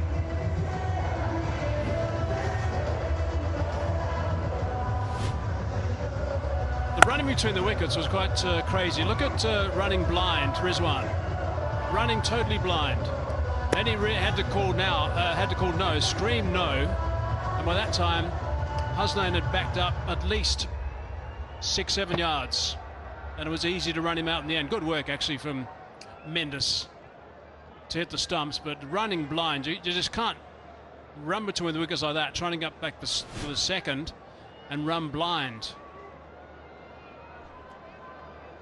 I think, Hazy, what's done Hasnain there is that he's turned and just ran straight away, Rizwan, without calling, and then having to send him back is less than ideal for the situation that they're in at the moment. Right, 76 for 9. Never been bowled out for less than 100. 𝐄𝐍𝐆𝐋𝐈𝐒𝐇, 4 for 17. As soon as he gets the ball in his hand, something happens. Run out, first ball. Almost a collision running between the wickets that time. Rizwan charging down, trying to get on strike. So let's have a look at this again, this run out. Now Rizwan turning blind. He's got no idea where the ball is. He turns around, has a look at the ball, then screams no. By that time, his partner is at least 7 yards down, has to go back. Rizwan was desperate to get back, but you can't have a situation where you're running blind and then suddenly have to refocus and pick up the ball and you've got to turn your partner back. 32, 36 balls for Rizwan. He hasn't got out of first gear, really. I guess hasn't had a chance to, really, either.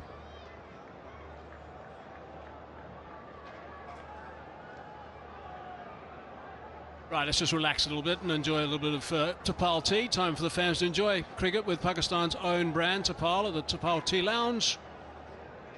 #1 tea brand of Pakistan. And breathe.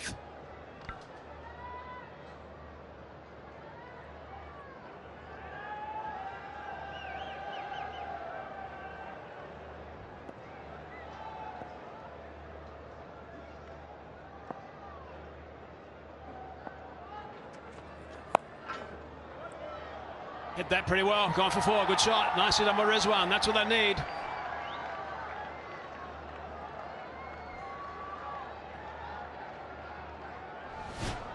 It's really the first ball that Quetta got slightly wrong today. A little bit straight, a little bit ugly from Mohammad Rizwan there, but in control of it enough. Udemy is never getting that on the boundary there. Much needed boundary for Multan Sultans. I think there was a case of wherever that ball was, Guppy wanted it up for a boundary somewhere, and I think it just hurried him a fraction, but enough wood on it to get it away. So 6 off the over. Boundary or 2, that's what's going through his mind. To the sweeper. Just going to be the one, trotting for a single. Hoping his partner's going to survive the last ball. And Quetta's hoping he can finish with 5 here. We'll take a look at his wickets tonight. Bowled an extremely good line and length. Made it difficult for the batters, asking really good questions. It should be great test match bowling, this, isn't it, Hazy? He's been on the money all night.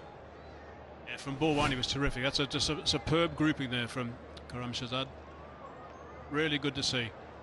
He's got that action where he just darts out to the left a little bit as he delivers, which is absolutely fine in my book. It provides something a little bit different as well for the batsman. Wade keeps it out. End of the over. 7 from it. 82 for 9.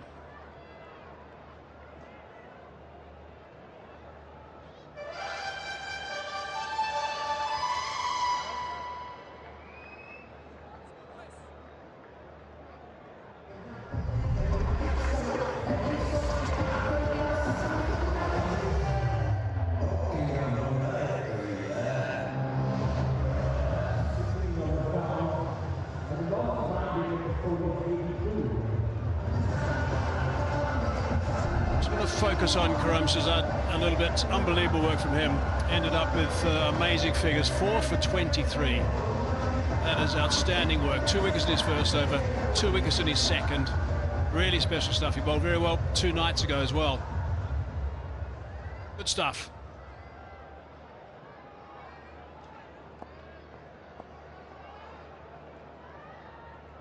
Wasim Jr. now. With Rizwan on strike.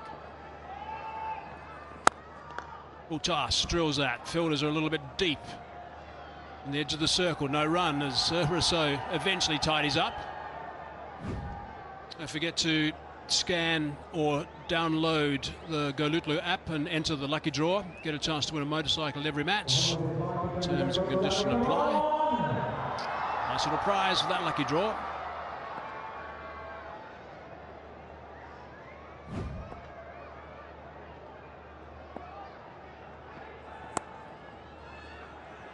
Down to third, not taking a run there.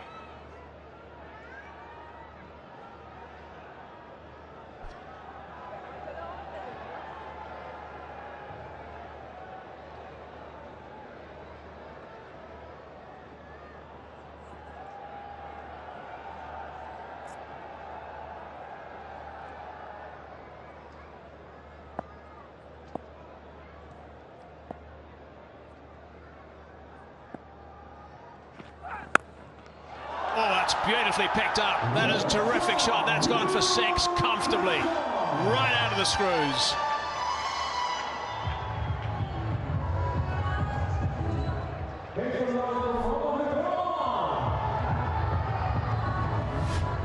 It's one of Mohammad Rizwan's go-to shots here where he's looking for a boundary.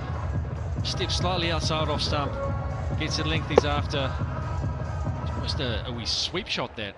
And off a slightly bent leg, and that's plenty of power in that, and that's gone all the way for a much-needed maximum. Many a bowler have been on the receiving end of that particular shot. Very fruitful for him over the years. 3 balls left in this over. Full toss that time. Just going to be no run, nothing taken. Will be ruined that one. That was there to go. Knee-high full toss in his zone. Just couldn't quite get any middle of the bat on there.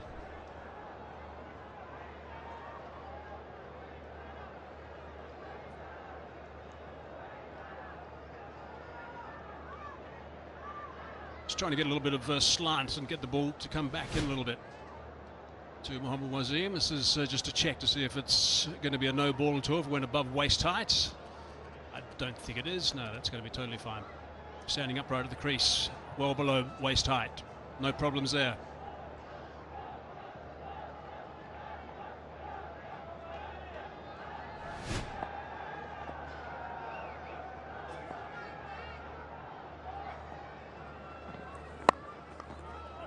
Drag that. He's going to try and push for two this time. Not able to, just the one. Been a lot of discussion about this track tonight, and I think it's played pretty well. Been pretty consistent. Yes, there's been a bit more bounce.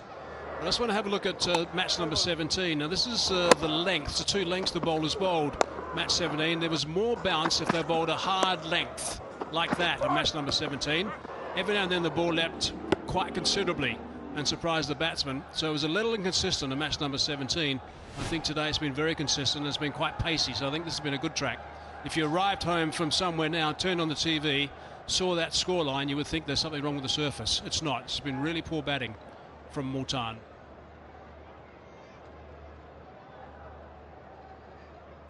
Particularly right at the top.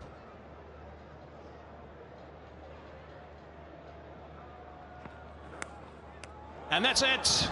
Innings is done. Wasim Jr. has picked up the final wicket. Good catch taken by Mendes, moving sharply to his right. So they're all out for 89. So this is a disastrous game so far for Multan Sultans. They really wanted to bat well today after being sent in, but it hasn't happened. Rizwan, the first batter in HBL PSL history to carry his bat through a completed innings. 44 of 44. He ends up. Multan Sultans hold out for 89. Take a look at this wicket here. Just another good test match length there. Ubaid Shah, beat not going anywhere, manages an edge through, and a good take by Kusal Mendes to end the innings. Very good catch because it went very quickly indeed. A good indication also of the pace in this surface. You're going to be fired up, Multan, when they come out with the ball in their hand, because this is going to be a tough call for them. They're going to have to pick up wickets very early indeed.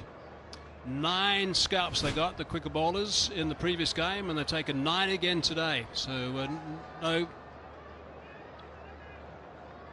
concerns at all for the owner. Congratulating the team as they come off. And this is Multan's lowest ever total in the Pakistan Super League. Look at that.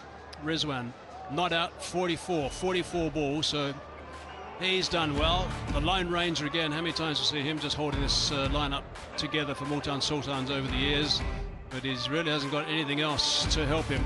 Osama Mir run out for 11, extras only 6 as well, so 89. That's not a big total. Certainly isn't, Hazy. No, we're needing wickets up front early. Take a look at the bowling card here. 4 for 23 for Quram. He bowled extremely well, backed up by Wasim Jr., 2 for 18. And Fahim Ashraf, 2 for 21 off his 3 overs as well. Yeah, the Seamers can be really pleased with the work that they've been doing in this game and also the last. Right, let's go downstairs now and join Aruj. Yeah, I've got 𝐄𝐍𝐆𝐋𝐈𝐒𝐇 alongside who could put no foot wrong. Australian soil के बारे में क्या आपने अपने test debut पे भी 5 विकेटें ली थी, बहुत ही शानदार बॉलिंग की. हाँ, सबसे पहले अल्लाह का शुक्र अदा करूँगा. बाकी ये कि सरफेस को असेस किया है, उस पर जब बेसिक बॉलिंग कोशिश की है, अगर लेंथ हिट करेंगे तो उससे हमें थोड़ा सा हेल्प मिली है, तो कोशिश की है फिर बेसिक पर रहें. बेसिक की आपने बात की क्योंकि काफ़ी तबसरा हुआ है इस लाहौर की सरफेस को लेके. कैरी भी था, पेस भी था. कितना ज़रूरी था कि वो बेसिक को मेंटेन करें कि बहुत ज़्यादा चीज़ें ट्राई ना की जाएँ? जी, जब पिच में हेल्प हो तो आपके लिए ये होता है कि गलती कम कर दी है, लेंथ राइट हैंड कर दी है ताकि आप गलती ना करें. तो इसलिए बेसिक बनाना बहुत ज़रूरी था. विद इन स्टंप बॉलिंग की है, ज़्यादा ओवर कुछ नहीं सोचा, बेसिक पर बस. बेसिक पे तो आप रहे, बट पावर प्ले में किसी भी गेम को इम्पैक्ट करना, आपने अपने पहले ओवर में 2 विकेटें ली, दूसरे ओवर में 2 विकेटें ली. पावर प्ले का कितना ज़रूरी होता है और ये रिस्पॉन्सिबिलिटी को कितना एंजॉय कर रहे हैं? देखिए, मैं हमेशा से नया बॉल करता हूँ, आपको पता है, इसकी आदत है. बाकी अपनी आप पे बिलीव रखता हूँ, बेसिक एड करता हूँ. बाकी इतना मतलब अपने मेरे प्लान्स क्लियर होते हैं. अच्छा, ये बताएं कि क्वेटा ग्लैडिएटर्स में हम विव सर की बात करते हैं, उनको कितना एंजॉय कर रहे हैं, उनसे कितना सीखने को मिल रहा है और उनकी प्रेजेंस को कितना ज़्यादा एंजॉय कर रहे हैं? सर, आपको पता है बिग लेजेंड है. जब वो ड्रेसिंग रूम में होते हैं, उनकी वजह से पूरे ड्रेसिंग रूम की एनर्जी बहुत अच्छी होती है, बहुत अच्छे पॉजिटिव है और मोटिवेट करते हैं. ये बताएं कि ये तीसरा विन ऑन अ रो हो सकता है, काफ़ी आसान टोटल होगा. इंशाल्लाह अभी मैच खत्म नहीं हुआ लेकिन हम कोशिश करेंगे इसको जितना आसानी से हो सके चेज करें इंशाल्लाह. Great bowling and go well for the second half. Thank you. Then obviously you're talking about the fact that he enjoys bowling in Australian conditions. He said that the surface was something that you don't really try too much. Keep it simple, keep it to your fundamentals and just hit that length. He really enjoyed that bowling effort. He loves bowling with the new ball, so he's enjoying this responsibility as well. Asked him about the presence of Sir Viv in the dugout. He obviously mentioned he's a legend and he loves having him around. Plenty to learn from. Asked him about the total. He had a bit of a smile on his face and should be easy to chase down is what he said. Nice stuff, Aruj. Thanks very much. Might be a total also, where they might be able to step up and try and get some net run rate bonuses here with that sort of target. It's only 90. That's what the Gladiators needs, and I think they just might be in a little bit of a hurry when they come out with the bats.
Match number 18, such an important game for Multan Sultans, but unfortunately they got themselves a bit of a hole here. All out for 89 after being asked to bat first. The skipper not out 44 balls he faced, batted through and became the first to do that in the HBL PSL. But he didn't get much support. Only double figures was Osama Mir with just 11, but 89 you would think is not going to be enough on this surface. Now the bowling was really good. Amir was tight right at the top. 𝐄𝐍𝐆𝐋𝐈𝐒𝐇 was outstanding. Picked up 2 wickets in his first over, 2 wickets in his second over. Ended up with 4 for 23. Wasim Jr. also chipped in nicely. Look at that, 4 overs, 2 for 18. And Fahim in the wickets again, 2 for 21 off 3. So the seam is yet again doing a fine job. Righto, we're going to go downstairs and have a closer look at this surface. We're going to be joining Erin. She's got to go with him, who knows everything about fast bowling. Oh, he certainly does, Hazy, and how apt that I do have Waqar Younis alongside me, because it was the pacers that dominated this wicket today, Waqar. And now, bowled out for 89, the Multan Sultans. I want you to come out here and have a little look and see if we can find any gremlins in this wicket, because they were just falling like flies. What happened to the Sultans today? This tournament so far has been all about pacers. That's purely because the ground staff has worked hard and put grass on the surface, and the batters are struggling to manage that. This is the pitch we played day before yesterday. Look how quickly it's gone green.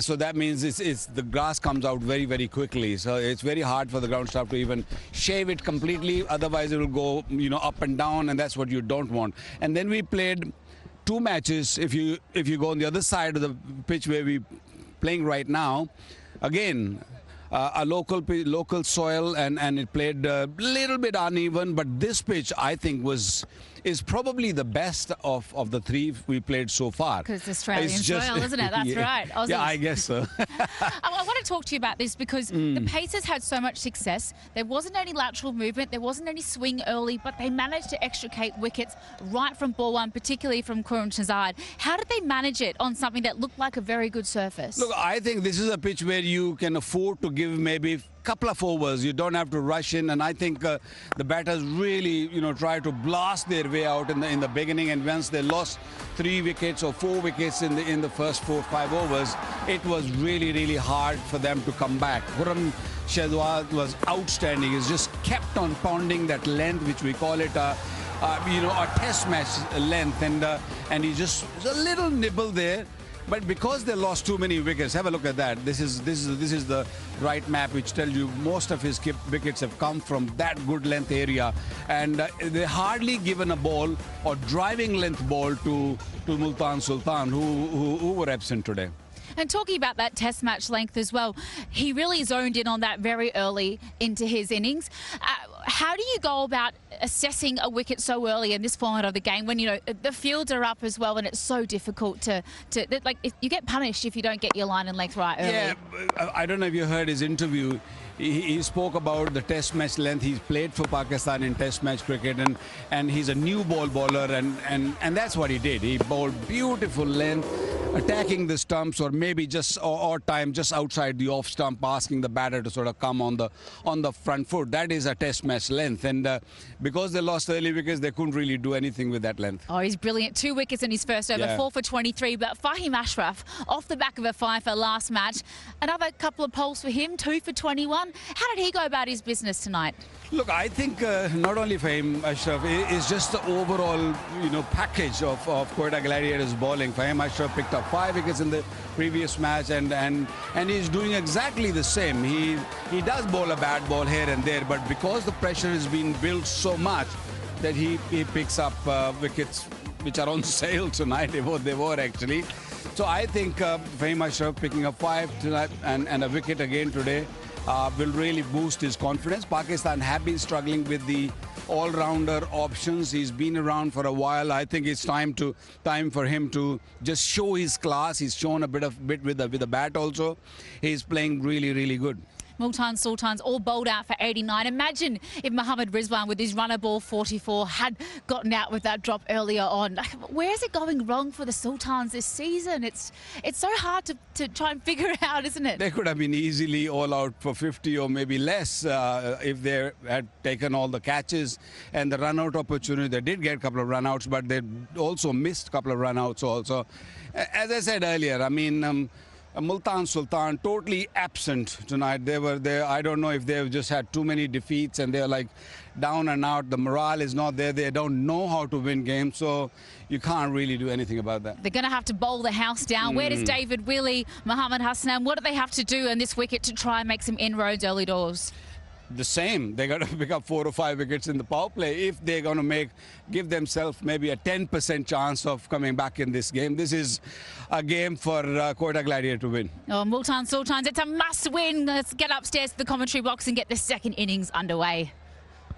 Yeah, thanks, guys. Absolute must-win for Multan Sultans. They're staring down a barrel, and they haven't made things easy for themselves. Now, first half going horribly wrong for them.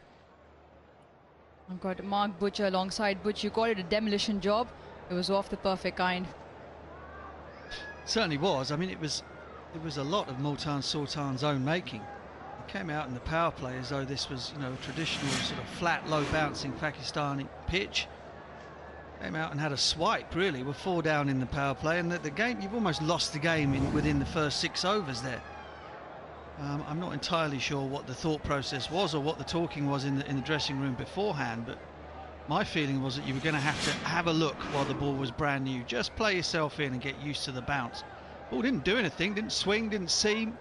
It was just a little bit of extra bounce, and they contributed very heavily to their own downfall. Finn Allen, the heavy hitting Kiwi at the top of the order in a position that is very familiar to him. And Multan Sultans, well, Waqar seems to suggest that spirit-wise they were at an all-time low and perhaps had thrown the towel in. We'll find out soon enough. David Willey doesn't know when he's beaten, but he's going to have to do something very special here, and Gladiators are going to have to help them out as well if they're going to get up. With just 90 required, I'm not quite sure even if they wanted how much could the Gladiators help. All of their top order in amongst the runs, albeit not big runs.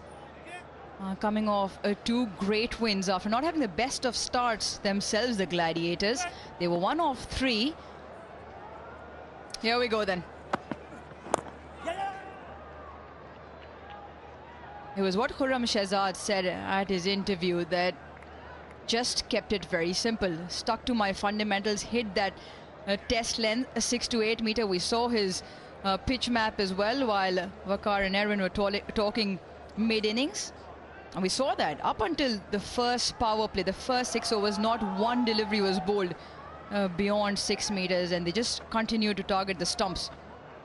Now, you spoke about the fact that what the thought process might have been in Multan Sultans before the game, but the fact that they were not willing to adapt when they came out. Every batter that came in just felt like having a swipe, which is more bizarre. Yeah, they didn't have to change length, did they? Because the batsmen were just jumping into the mousetrap willingly.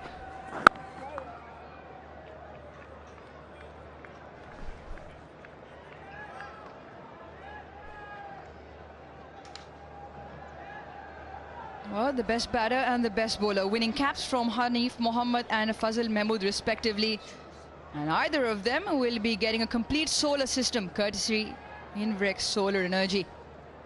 At the moment, Mohammad Rizwan under the green lid, Hassan Ali from the Karachi Kings under that red one.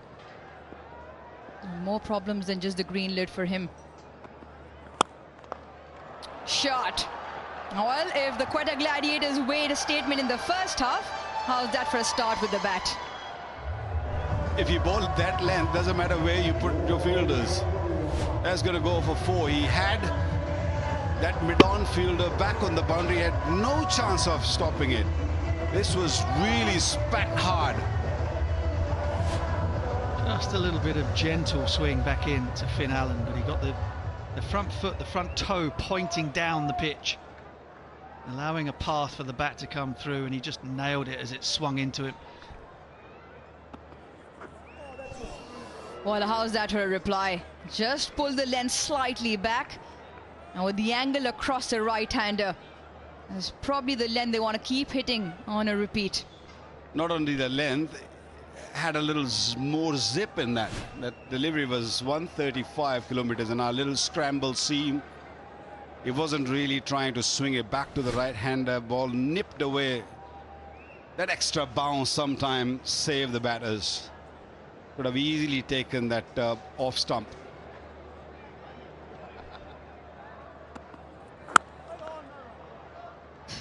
Well, the sound of the bat for Finn Allen. Waka, we heard you a little while earlier down there with Aaron. No sign of dew so far. While in a score of 90 or not, you're willing for not that to happen when you are the bowling side. But what do you make of 𝐄𝐍𝐆𝐋𝐈𝐒𝐇's spell? Really magical. You know, he spoke to you also about he likes taking new ball, and given the opportunity with the new ball, and he replied it with the bang, just a perfect length. That one nipped back, and kept asking question on every delivery. First gone, 5 without loss. Yeah, he was thoroughly impressive. Very good with the ball. And like you said, I like the way he spoke as well.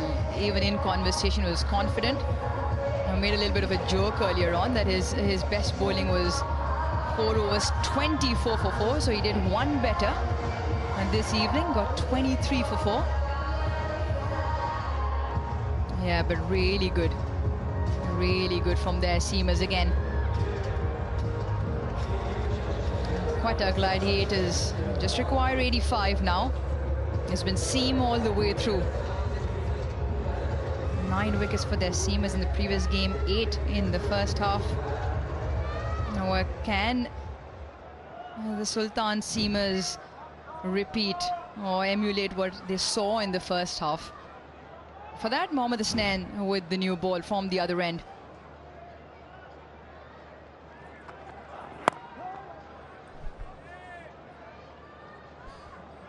This time around, HBL PSL 10, we seeing some green tinge on the surfaces. So the batters are not liking it.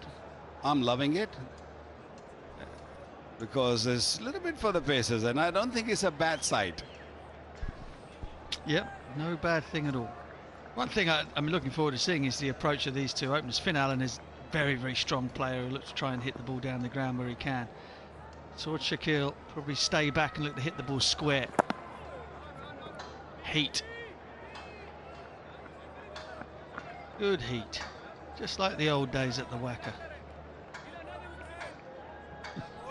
Used to have quick test matches there too, never mind T20 games. A quick T20 game.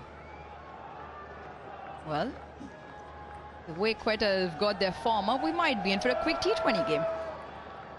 Yeah, you said bowling with some steam, 140 clicks in their previous delivery from Hasnain. A deliberate attempt to bowl that shorter delivery into Saud Shakil with the deep backward square on the boundary. Because he likes that pickup shot. Does struggle sometimes earlier on when he's peppered with the short stuff.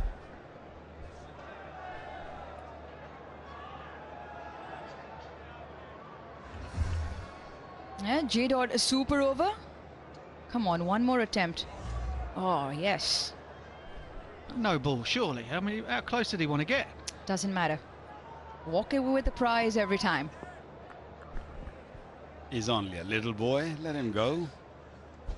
14-year-olds making hundreds at the moment.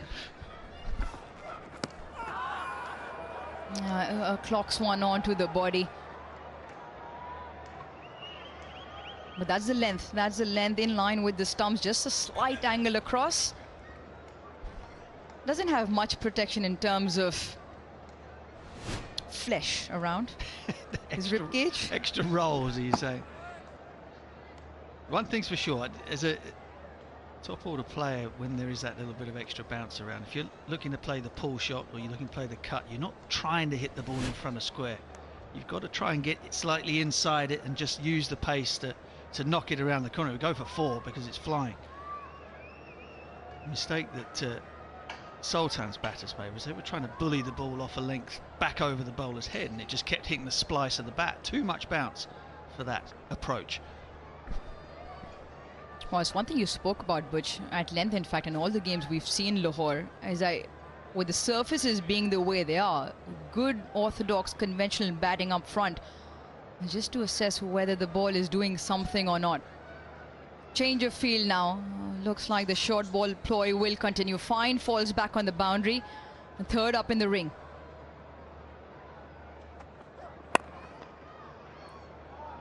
Yeah, good, decent delivery. So good start from Hasnain so far. There's always plenty of action happening in the crowd. We go tell Bhangra Cam, if you see yourself on the screen, show us your best dance moves. Win yourself a prize. Aruj, I told you in Karachi that once you get to Lahore, you'll see some crazy dances. It's like you in your early 20s, Atwick. Settle. We're not going there. Not dishing out their secrets, these two. From back in the day, played at Surrey together. Good old days, really good old days. Had great fun, Butchie and me. We both played at Surrey and had a lot of success. Nicely bowled. Bit of pace, bit of bounce.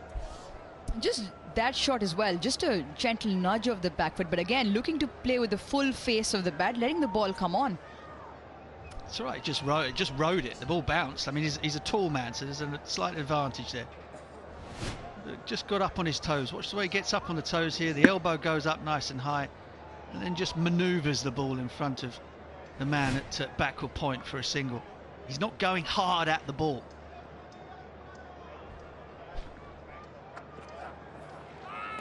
A short ball.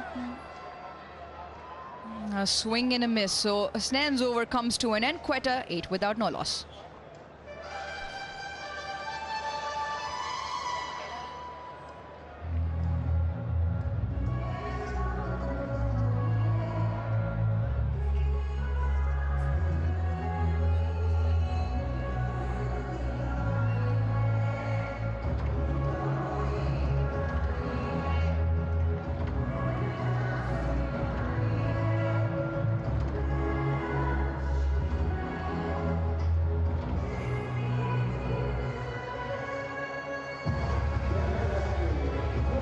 Getting swamped in the crowd, Ali Tareen, owner of the Multan Sultans, looking for a smile anywhere at the moment, finding one in the crowd. Now, does he get enough? It looks like he does. On the bounce, on the full into the advertising hoardings. Not right out of the middle, but Finn Allen is a very strong man, gets 6. David Willey with his reduced pace, shall we say, from the bowlers we saw from Quetta. Has to try and push the ball up there a little bit further to try and get it to swing. But in that slot zone is where batters can jump on top of it. Finn Allen is so strong, he doesn't have to hit it out the middle of the bat, and that's gone all the way for 6.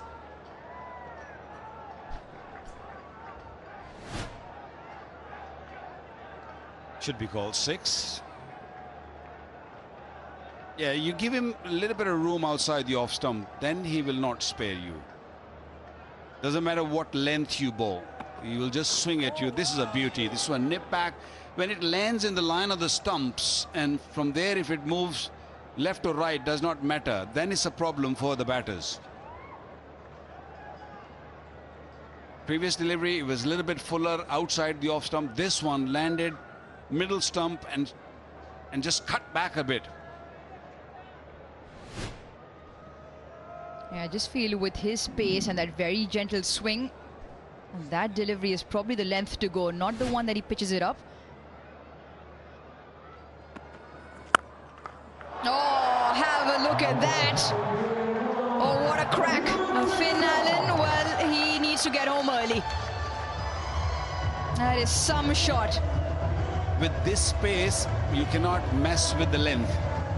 You bowl full, you bowl short, you'll be punished, especially to a guy who likes to take on up front against a new ball. A touch short. Yeah, a touch short. No real spite in it.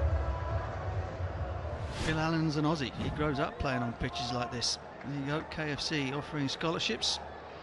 There's yet another one gone for a 6.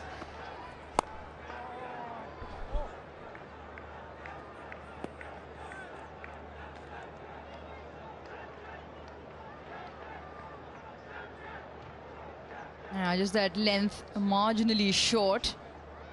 Grouping has to be immaculate, as was in the first half. 6-0, 6-0. Previous shot, a tremendous strike from Finn Allen.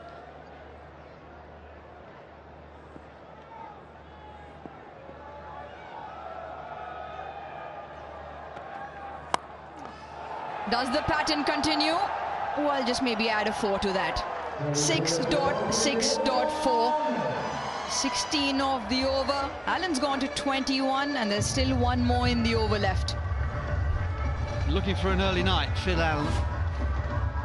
Again, it's up there, it's floaty. I wonder if Ben Shah might have been a better option on this pitch, given that they needed to make quick breakthroughs. David Willey has made a career out of getting people out in the power play, though. And it's just indicative of the sort of year that Rizwan and the Multan Sultans are having. And this might well be the bottom of the pit for them.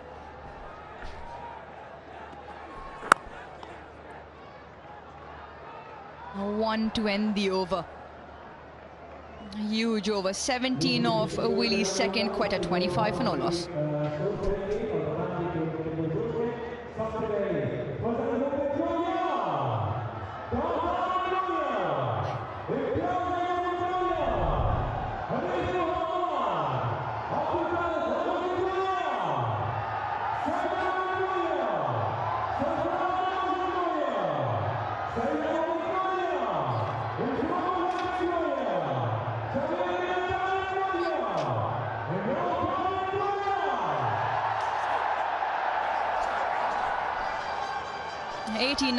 All out in 17 overs.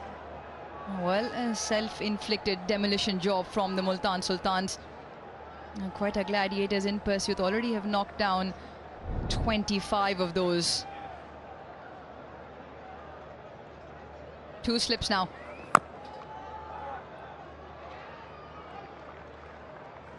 They need wickets here, and they need them very quickly.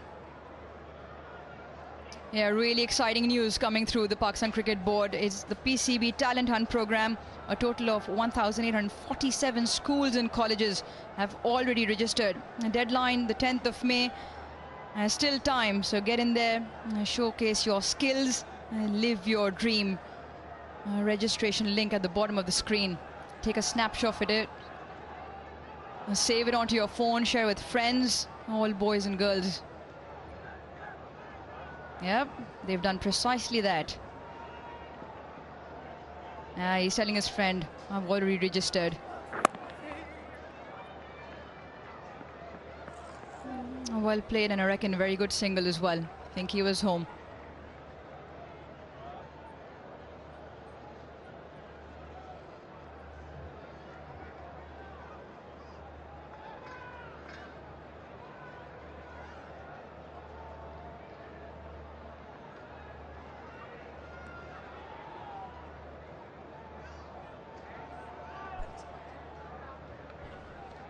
A slightly quieter evening in terms of the crowd, but it is Islamabad United and Lahore Qalandars tomorrow.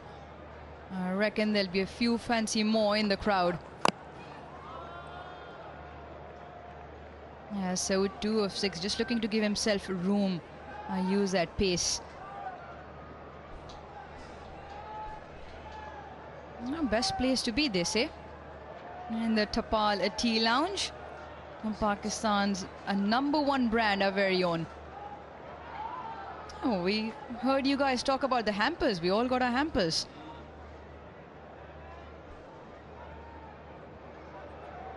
Goodies, good for your teeth. Tapal mugs with our names on them. Lovely. Yeah, it's a good matchup. A good little competition within one, with a deep fine and deep backward square on the boundary. He's yet to connect one short one, and he's had a go at all of them, so it hasn't really left them either. I'm not sure if pull is a good option. Either you let it go, or offside is a better way of dealing it. If you want to just move away, because he's bowling that length and he's getting extra bounce, just sit back in the crease and try to play through offside like that. He's bowling good heat. It's been a while that I've seen a Snan ball, and he looks really good. He looked good the other night, and generating good pace, good bounce. But unfortunately tonight they don't have enough runs on the board for him to show his class. He's into his second, only 5 runs given.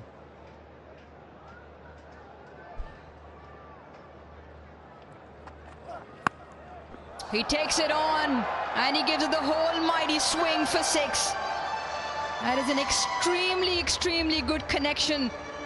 Another tremendous hit, this time off Soud. Butcher, you wanted him to time it rather than just look to slog or look to hit it hard. And that's what he did. Body position was really good here. Just got his body slightly inside the line of the ball, and then you just help it on its way from there. Just like that. That was brilliant. Absolutely superb.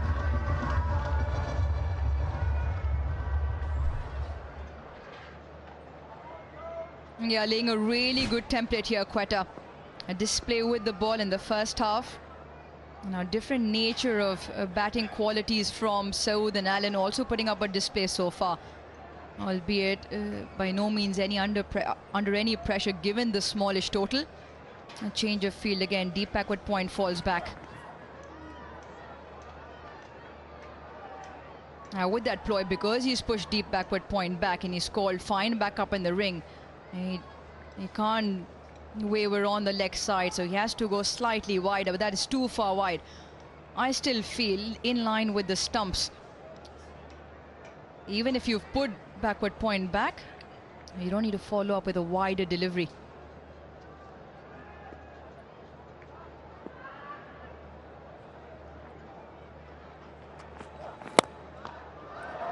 Now how's that for a strike? And pace on and dealt with. Ends the over with a boundary. Another big one, 13 off it, 4 done. Quetta 38 for no loss.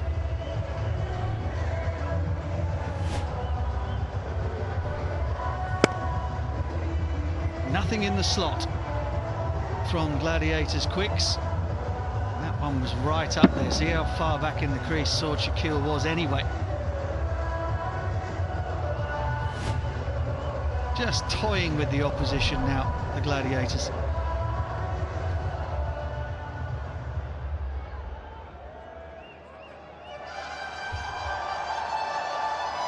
And taken off in a hurry. Purple worm wants absolutely nothing to do with the yellow one.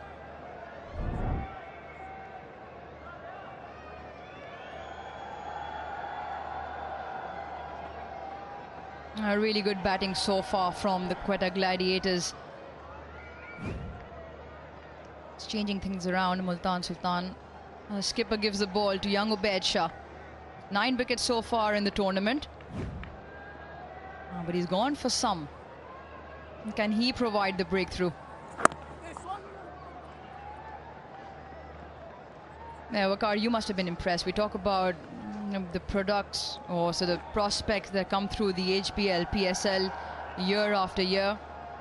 How about this in between HBL and PCB in partnership with Exchange On, and donating for humanity for every 4 and 6, 10,000 and 20,000 rupees respectively.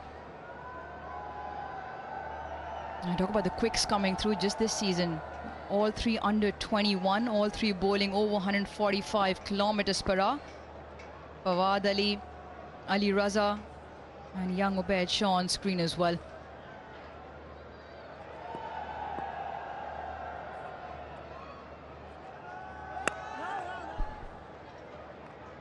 Yeah, good talent coming through.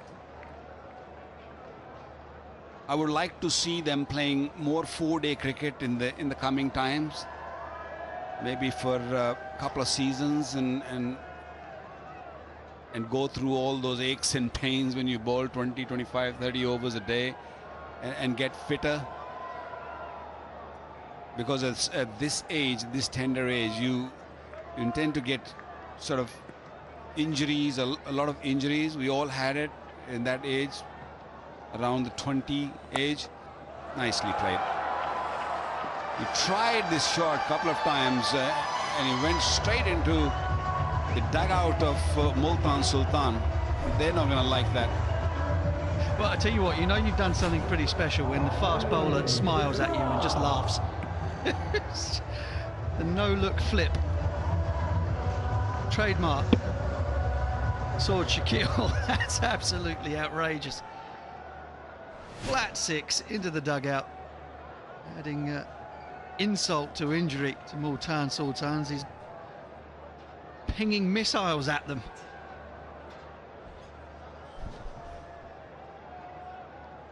On 3 4s and 4 6s already. Maybe add another one. Add another one to that. And they are absolutely loving this. Multan Sultans from the start of the day have had absolutely no answers. I like the way 𝐄𝐍𝐆𝐋𝐈𝐒𝐇 played tonight. He was little stuck up in the previous couple of matches. This time around, he sees the length. If it's there, he's just making sure he puts bat on ball and he's swinging his bat. Yeah, plenty of arms waving around because there's been field changes pretty much every delivery. And with that shot, third's fallen back. Deep backward point, which was on the boundary, has come up into the ring. Now slip stays. Deep backward square on the leg side.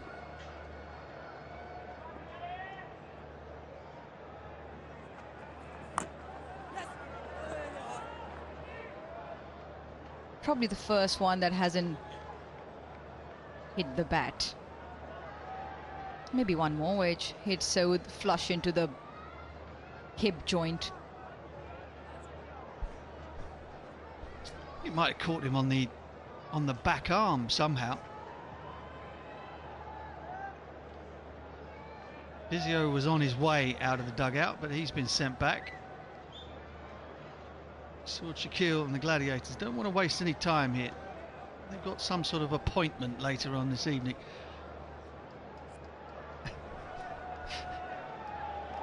Some sort of appointment.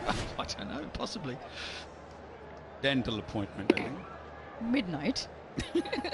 Ruji doesn't work at midnight. Appointment's not with me. Well, they might be eyeing an in-house party. Now, why not? If they continue going like that. Wow, that is absolutely marvelous. 1-0, 6-4, 0-6. 50 partnership comes up. 17 of the over. 5 done. It's 55 for 5.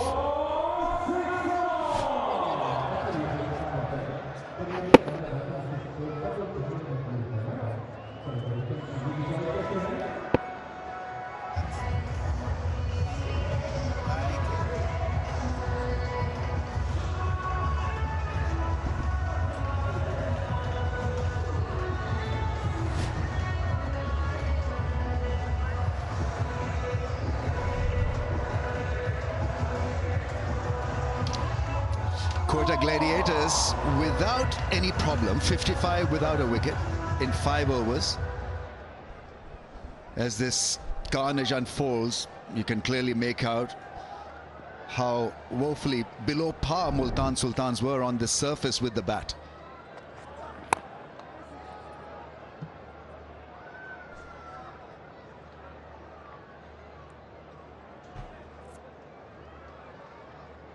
At 6s and 7s, then Martin, on a surface that has played truly. It has been a very good surface. The Quetta Gladiators bowlers put up a really good show earlier in the game, and these two here, 𝐄𝐍𝐆𝐋𝐈𝐒𝐇 and Finn Allen, making it look a very, very good batting wicket. Now it's a matter of finishing it as quick as possible, get that net run rate up. Must be very demoralizing for Rizwan and company, because they needed a splendid start, a splendid game to feel good. It hasn't happened. Yes, it was an all or nothing game, wasn't it? They needed to win every game from now, and unfortunately they have been outplayed so far tonight.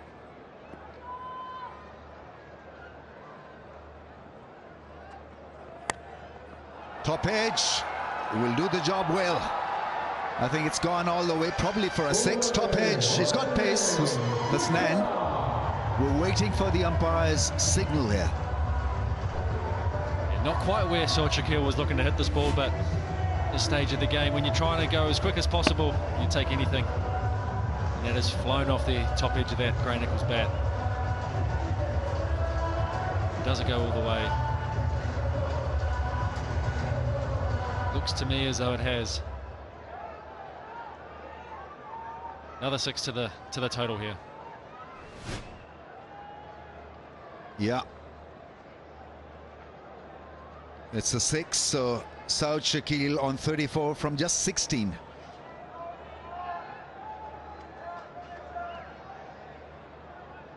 Still trying to figure out the feel. I think it's just a little too late in the piece.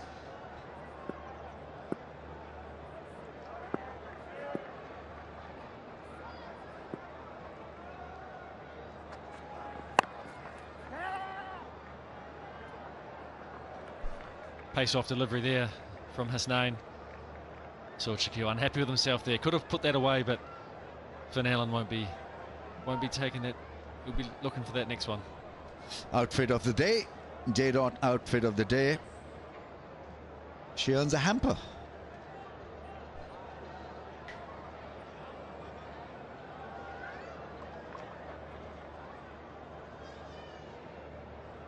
Quetta Gladiators on a roll. They richly deserve 3 out of 3 on the bounce. They won matches. Just been a wholesome, powerful performance tonight with the bat, with the ball in the field. Except for 1 or 2 misses, they've been outstanding. Absolutely switched on.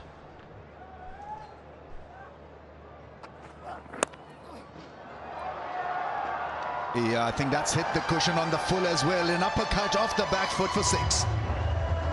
It's actually a similar way that he got out the other night, wasn't it, Rameez? He's looking to force it off the back foot there. Slides this one off the face and up and over what would be a wide gully. Just rides that bounce and goes with it. Does it go all the way? It does again. Quetta are flying along here. Another 6 to the total. And they move along to 69 without loss. There's further weight because fielders are being changed and no one in the slip cordon, so you compare that to when Quetta Gladiators were bowling. That slip cordon was pretty full. Maybe try the Yorker length. Hasnan not renowned for bowling that hard length, and I think this pitch demands bowlers, fast bowlers, to bowl that test match length, that hard length.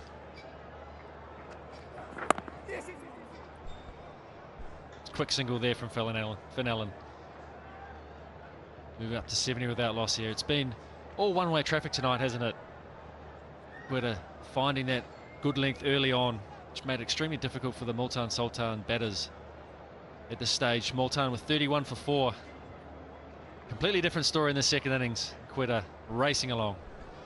Yeah, Quetta Gladiators could have calmed down at the crease, but they've decided to go at the instinctive pace, which is great, because you want to get over the line by playing as naturally as possible.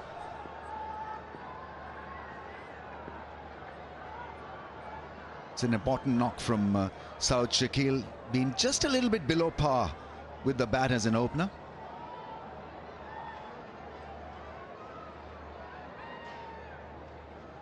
But he has flown today, 35 of 17 balls. Just a little huddle. I'm not too sure what it was regarding, but maybe Willie to come in next to bowl. Hits it hard, over point for 4. This is great stuff from the left-hander. In complete control, in great form, 74 without a wicket.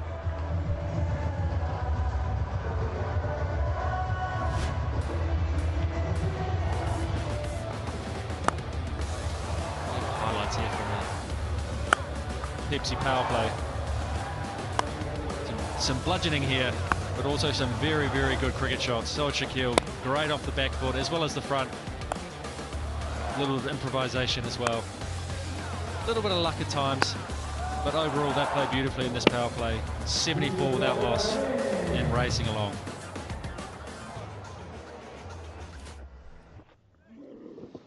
Yeah, I mean, tremendous back foot play from Quetta Gladiators. Compare that to some of the shots that were attempted off the front foot by Multan Sultans in the first few overs, and they had no idea how to survive the scare, and so the game was almost over in the first 6. The next phase begins, and it's Osama Amir coming on to bowl. Quetta's highest power play score this season, by the way.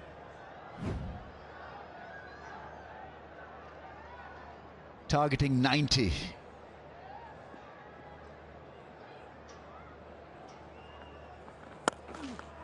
Up in the air and gone all the way for 6. It's been a treat. Finn Allen has been unstoppable. First ball and smack out of the middle of the bat for 6. Lovely footwork here from Finn Allen. Rocks back quickly, ball skids on, and he powers that with those big muscles of his over deep mid wicket. Drop catch on the over the boundary there. Distraught with himself, but Finn Allen. Before it's too late, let's go down to Aruj. She has HBL PSL Hamare Heroes. We continue to celebrate Hamare Heroes from Homage Plants. I've got Altamaj Saeed, a human, animal and an environmental rights activist. ये inspiration घर के करीब एक बिल्ली से शुरू हुई? जी बिल्कुल, 2018 में cat came to our lifes. हमें कुछ नहीं पता था कि उसका टेक केयर कैसे करना है. I physically rescued her, but she mentally rescued me. So उसके बाद उसकी फैमिली स्टार्ट हो गई. हम 7 बिल्लियाँ हैं, सारी घर हैं. एंड इवेंचुअली उससे पहले हम सबसे मार्जिनलाइज कम्युनिटीज़ में इंसानों के साथ ऑलरेडी काम कर रहे थे, बिकॉज पाकिस्तानी कम्युनिटी में आपको पहले इंसान नज़र आते हैं, जो कि बिल्कुल ठीक है, लेकिन आप थोड़ा सा आगे जाते हैं तो आपको माहौल और जानवर सारे इकट्ठे ही नज़र आने लग जाते हैं, और आप फिर ये सोचते हैं कि हम इन सब के लिए इकट्ठे क्यों ना काम करें. तो इस अमेलगमेशन की आपने बात की कि इन्वायरमेंट, ह्यूमन रेस और एनिमल्स को साथ लेके चलें, तो इसमें इवेंचुअल गोल क्या, आप चाहते क्या हैं कि इस अमेलगमेशन से क्या निचोड़ निकले? हम ये चाहते हैं कि फर्स्टली पाकिस्तान की सॉफ्ट इमेज बने इसके हिसाब से, because animal rights is a very new topic in the world, but Pakistan में बहुत हमें पॉजिटिव उसका रिस्पांस मिल रहा है, और साथ ही उसके ह्यूमन राइट्स से जब हम कनेक्ट करते हैं तो लोग बहुत ज़्यादा सुनते हैं, स्पेशली क्लाइमेट चेंज के एरा में हम, तो इट रियली इफेक्ट्स के लोग खाना उनको मिलता है या नहीं, it's a very basic things, घर मिलता है, सर पे छत है या नहीं, तो हम सारी चीज़ों को इकट्ठा करने की सोच रखना चाहते हैं ताकि जो हमारी फ्यूचर जनरेशन है उसको ये बातें समझ आएँ, क्योंकि they are the future. Future generation के हवाले से आपने बात की, कभी आपने सोचा कि इस इनिशिएटिव को स्कूल्स वगैरह में लेके जाए ताकि वो यंग टॉडलर्स या यंगस्टर्स को भी हम इन्वॉल्व करें? हाँ जी बिल्कुल. सो हम काफ़ी प्रोजेक्ट्स करते हैं. I firstly run environmental animal rights consultants Pakistan की पहली एनिमल एनवायरमेंटल लॉ फर्म है, और साथ ही मैं एक NGO रन करता हूँ जिसका नाम चैरिटी डूइंग्स फाउंडेशन है. इनके साथ हम पूरे पाकिस्तान में काम करते हैं, outside urban centres. Law firm में हम जानवर और माहौल को रिप्रेजेंट करते हैं कोर्ट में. अभी हमने एक भालू बचाया कल ही, और बाकी हमारी एक फेलोशिप है जिसमें हम फ्यूचर स्टूडेंट्स को ट्रेन कर रहे हैं ऑन वेरी पर्टिकुलर आइडियाज़ के इनको इसको इकट्ठे कैसे देखना है, बिकॉज हमारी सोच जो होती है बॉक्सेस में होती है, and the way we are taught, हमारा जो एजुकेशन सिस्टम है बहुत सिंगुलर होता है. चलें, हम आपको गुड लक विश करते हैं. गेम इस छक्के के साथ ख़त्म हो गया तो हम कमेंट्री बॉक्स में वापस जाएंगे. No worries. Thank you. Without any problem, Quetta Gladiators over the line, and in terms of balls faced, this is the biggest defeat ever in HBL PSL history in terms of balls remaining. Outstanding effort and a very, very ordinary day, unfortunately, for Multan Sultans. They needed to up the game. They needed to win this desperately. It's that stage for them where it's become now or never. And Martin, unfortunately, it was a big now. Yeah, all you can say really is that is absolutely clinical from Quetta. Their first ever 10-wicket win in the HBL PSL. They were right on it from ball one tonight, and they never let up with that foot down on the throat. A very happy camp. Fortunately for Multan, it looks like all but ended their tournament. Quetta's first ever 10 wickets win. Multan Sultans, by the way, had won 7 matches in a row against Quetta. That streak is now broken. And 𝐄𝐍𝐶𝐆𝐋𝐈𝐒𝐇, who's led them well, The last three have been good results for Quetta Gladiators. And this one, a powerful performance, winning by a wide margin.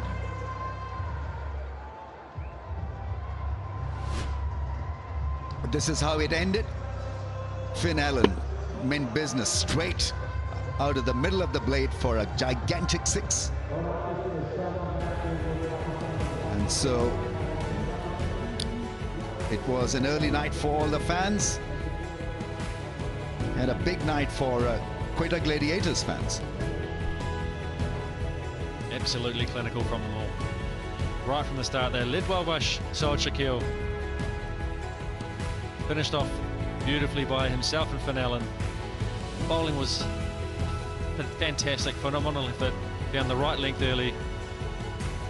That is one happy camp for the Quetta Gladiators. Another game for Multan Sultans to learn and move forward, even though it may be just a little bit late for them in this year's HBL PSL chapter.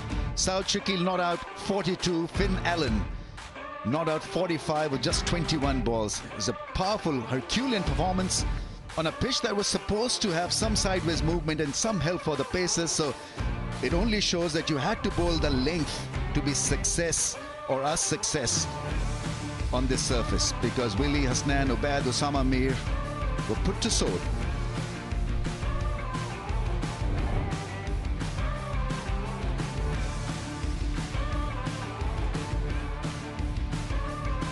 We have the highlights package and it's just fun and big shots from this opening pair. Finn Allen, such a strong player down the ground, wasted no time, picks up the length, Martin, very early and is powerfully built. Yeah, he's got good levers, he's a tall lad. You see 𝐄𝐍𝐶𝐆𝐋𝐈𝐒𝐇 here. He played beautifully off the back foot tonight. Hit down the ground beautifully when it was over-pitched. And then some improvisation as well. All in all, it was a fantastic effort by Quetta tonight. Another hook shot there that goes all the way. A little bit of luck there. But when everything's going right, that luck goes your way. Shot over point there. Finn Allen finishing it off beautifully. A couple of maximums in this last over. He ended it with a 6 as well. Multan Sultans 89 all out, blown away by Khurram, Wasim Jr. and Fahim. Quetta Gladiators in response, 90 in no time. It's just 6.45 overs. Allen not out 45, 𝐄𝐍𝐶𝐆 not out 42. And they won this by 10 wickets. Just a tremendous all-round performance by Quetta Gladiators. They pocketed another win. 3 in a row now for Quetta Gladiators. Let's go down to Aruj Mumtaz for an interview. Yeah, I've got the Multan Sultans skipper alongside Mohammad Rizwan. Rizwan, आपने toss पे कहा कि आप भी bowling करना चाहते थे कि विकेट का कुछ अंदाज़ा नहीं था, बट विकेट इतना खतरनाक ना खेला, आपको लगता है कि विकेट का ज़्यादा कसूर था कि वाकई शॉट एप्लीकेशन या शॉट सिलेक्शन की ज़्यादा बात थी? बिस्मिल्लाहिर्रहमानिर्रहीम। नहीं, इस तरह नहीं था जिस तरह रिजल्ट आया है हमारी बैटिंग की तरफ से, क्योंकि शॉट सिलेक्शन ऐसे था जिसकी वजह से आप क्योंकि अगर आप फ्लैट पिच पे भी अगर शॉट सिलेक्शन आपकी गलत हो तो जब विकेट लूज करते हैं तो प्रेशर आता ही आता है, तो इतना कोई डिफरेंट नहीं था पिच में। हाँ, यह डिफिकल्ट था कि ऐसा भी नहीं था कि हम कह सकें किस तरह बाकी मैचेस में थे, मगर आप आसानी से अगर 140-150 का टारगेट सोच सकते थे इस पिच पे तो शायद रिजल्ट कुछ और होता। पार्टनरशिप्स की भी ज़रूरत थी, आप आखिर में अकेले ही खड़े रह गए। कहीं ना कहीं ये कॉन्वर्सेशन आई एम श्योर आपकी हुई होगी कि थोड़ा ठहर कर पार्टनरशिप लगाते हैं, उस वक्त बीच में क्या आपको लगा हुआ? देखिए, हमने काफ़ी कम्युनिकेशन अंदर की है, सोचा है डिफरेंट चीज़ों के लिए, मगर हर एक डिफरेंट बैट्समैन डिफरेंट माइंडसेट लेके आता है, उसकी अपनी एक प्लानिंग होती है। क्योंकि अगर आप टीम प्लान देते हैं, क्योंकि आप 1-2 प्लेयर से ही वो टीम प्लान ले सकते हैं, मगर उसमें वो फेल हो सकते हैं, सक्सेस होता है। मगर आप उनकी बॉलिंग को क्रेडिट जरूर देंगे, क्योंकि उन लोगों ने टॉप ऑफ स्टंप हार्डलैंड में हमें रखा, उसी वजह से उनको विकेट मिली। चले, मैथमेटिकली अभी भी चांस ख़त्म नहीं हुआ है, मगर काफ़ी मुश्किल होगा। आई नो बहुत सारी चीज़ें चेंज करनी है, बट आप ग्रुप को क्या कह सकते हैं ऐसा जो मोटिवेट करे कि एक वापस विनिंग वेज पे आया जाए? देखिए जी, मैं स्टिल इस चीज़ पे बिलीव करता हूँ कि आपको अच्छी क्रिकेट खेलनी चाहिए, क्योंकि अगर अभी हमारी ग्रुप स्टेज में मौका है हमारे पास या चांस है हमारे पास, अगर वो इस तरह आ गया कि हमें ये हारे वो जीते, ये हारे, मुझे पसंद नहीं है। क्योंकि आपको अपनी तरफ से हिम्मत दिखानी पड़ती है, उस अपनी तरीके से जाना पड़ता है, बजाय इससे कि हम दूसरी टीमों को देखें। और हमारे लिए मोटिवेशन यही चीज़ है, क्योंकि क्रिकेट हमारी ख़त्म नहीं होती, हमें खेलना पड़ता है, क्योंकि दिन ब दिन हमारा नया दिन होता है। तो स्टिल अभी देख सकते हैं इंशाल्लाह कि हम क्या बेस्ट कर सकते हैं मुल्तान सुल्तान के लिए। चलिए Rizwan, thank you very much and good luck for the next game. Thank you, thank you. Yeah, Rizwan obviously speaking about the fact that yes, the surface was a little bit spicy, but obviously his batters let him down. Asked him in the middle where there was a chance that he could build partnerships. They say they speak about the plans at the back end or in the dressing room, but they couldn't quite sort of execute those plans, and credit goes to the Quetta Gladiators bowlers. He said mathematically he doesn't like the chances of someone else losing for him to make his way into the next round, but he'd like for his team to make a good comeback. So obviously disappointed with the performance tonight, and he'll hope that in the next one he can inspire his team to do a little bit better. Yeah, in short, Rizwan sounded disappointed. And that is what has happened to the standings. Multan Sultans stand where they were before this game. 7 played, only 1 won, 6 losses. Quetta Gladiators have pushed themselves to number 2 spot, and they richly deserve this because they've been upwardly mobile, won their last 3 matches, and so look like the team to beat. We'll take a short break and come back with presentation.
Unforgettable day for Multan Sultans. They were shot out for 89, had really no plan to bat through, and undone by quality fast bowling. Quetta Gladiators 90 without a wicket.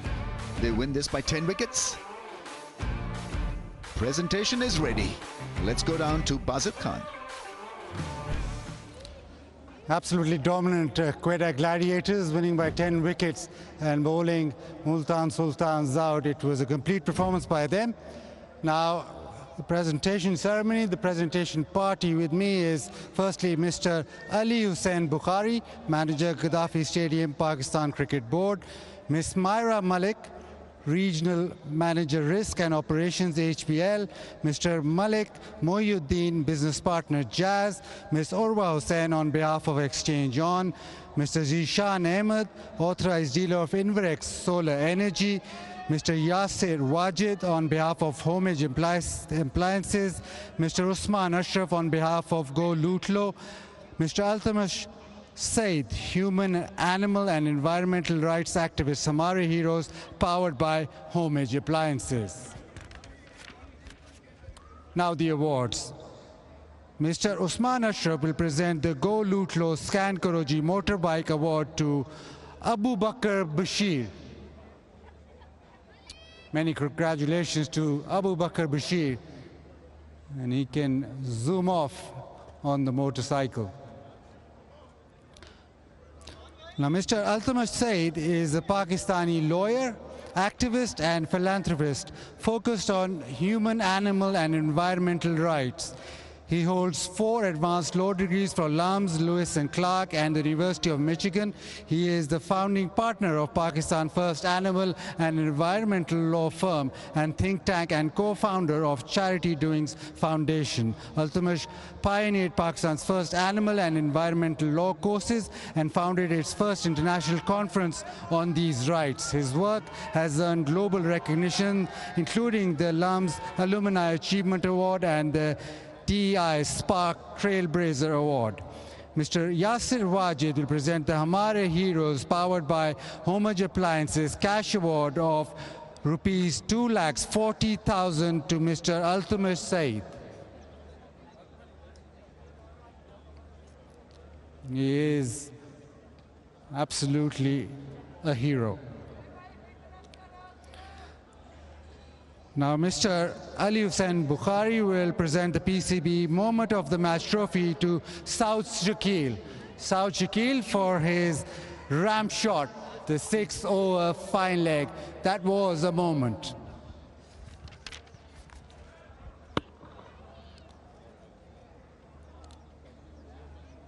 And now, Ms. Urwa Hussain will present the Exchange On catch of the match, rupees 200,000 to Finn Allen.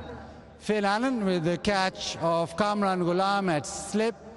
It flew low and he took it well.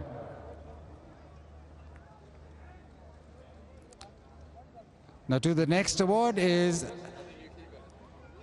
Mr. Malik Mohyuddin presents Jazz Super Power of the Day cash award of rupees 300,000 to Saud Shakil again.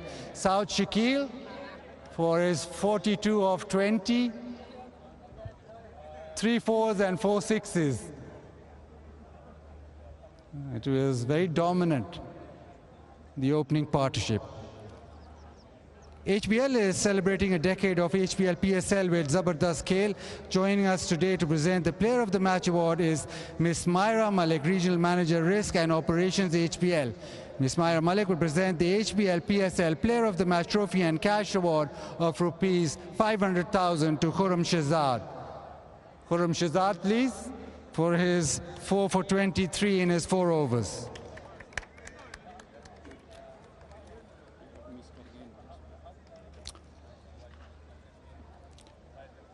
There is one more award with Mr. Zishan Ahmed, who will present the Inverex Solar Energy Energetic Batter of the Match, rupees 200,000 to Finn Allen. His 45 of 21, 2 4s and 5 6s.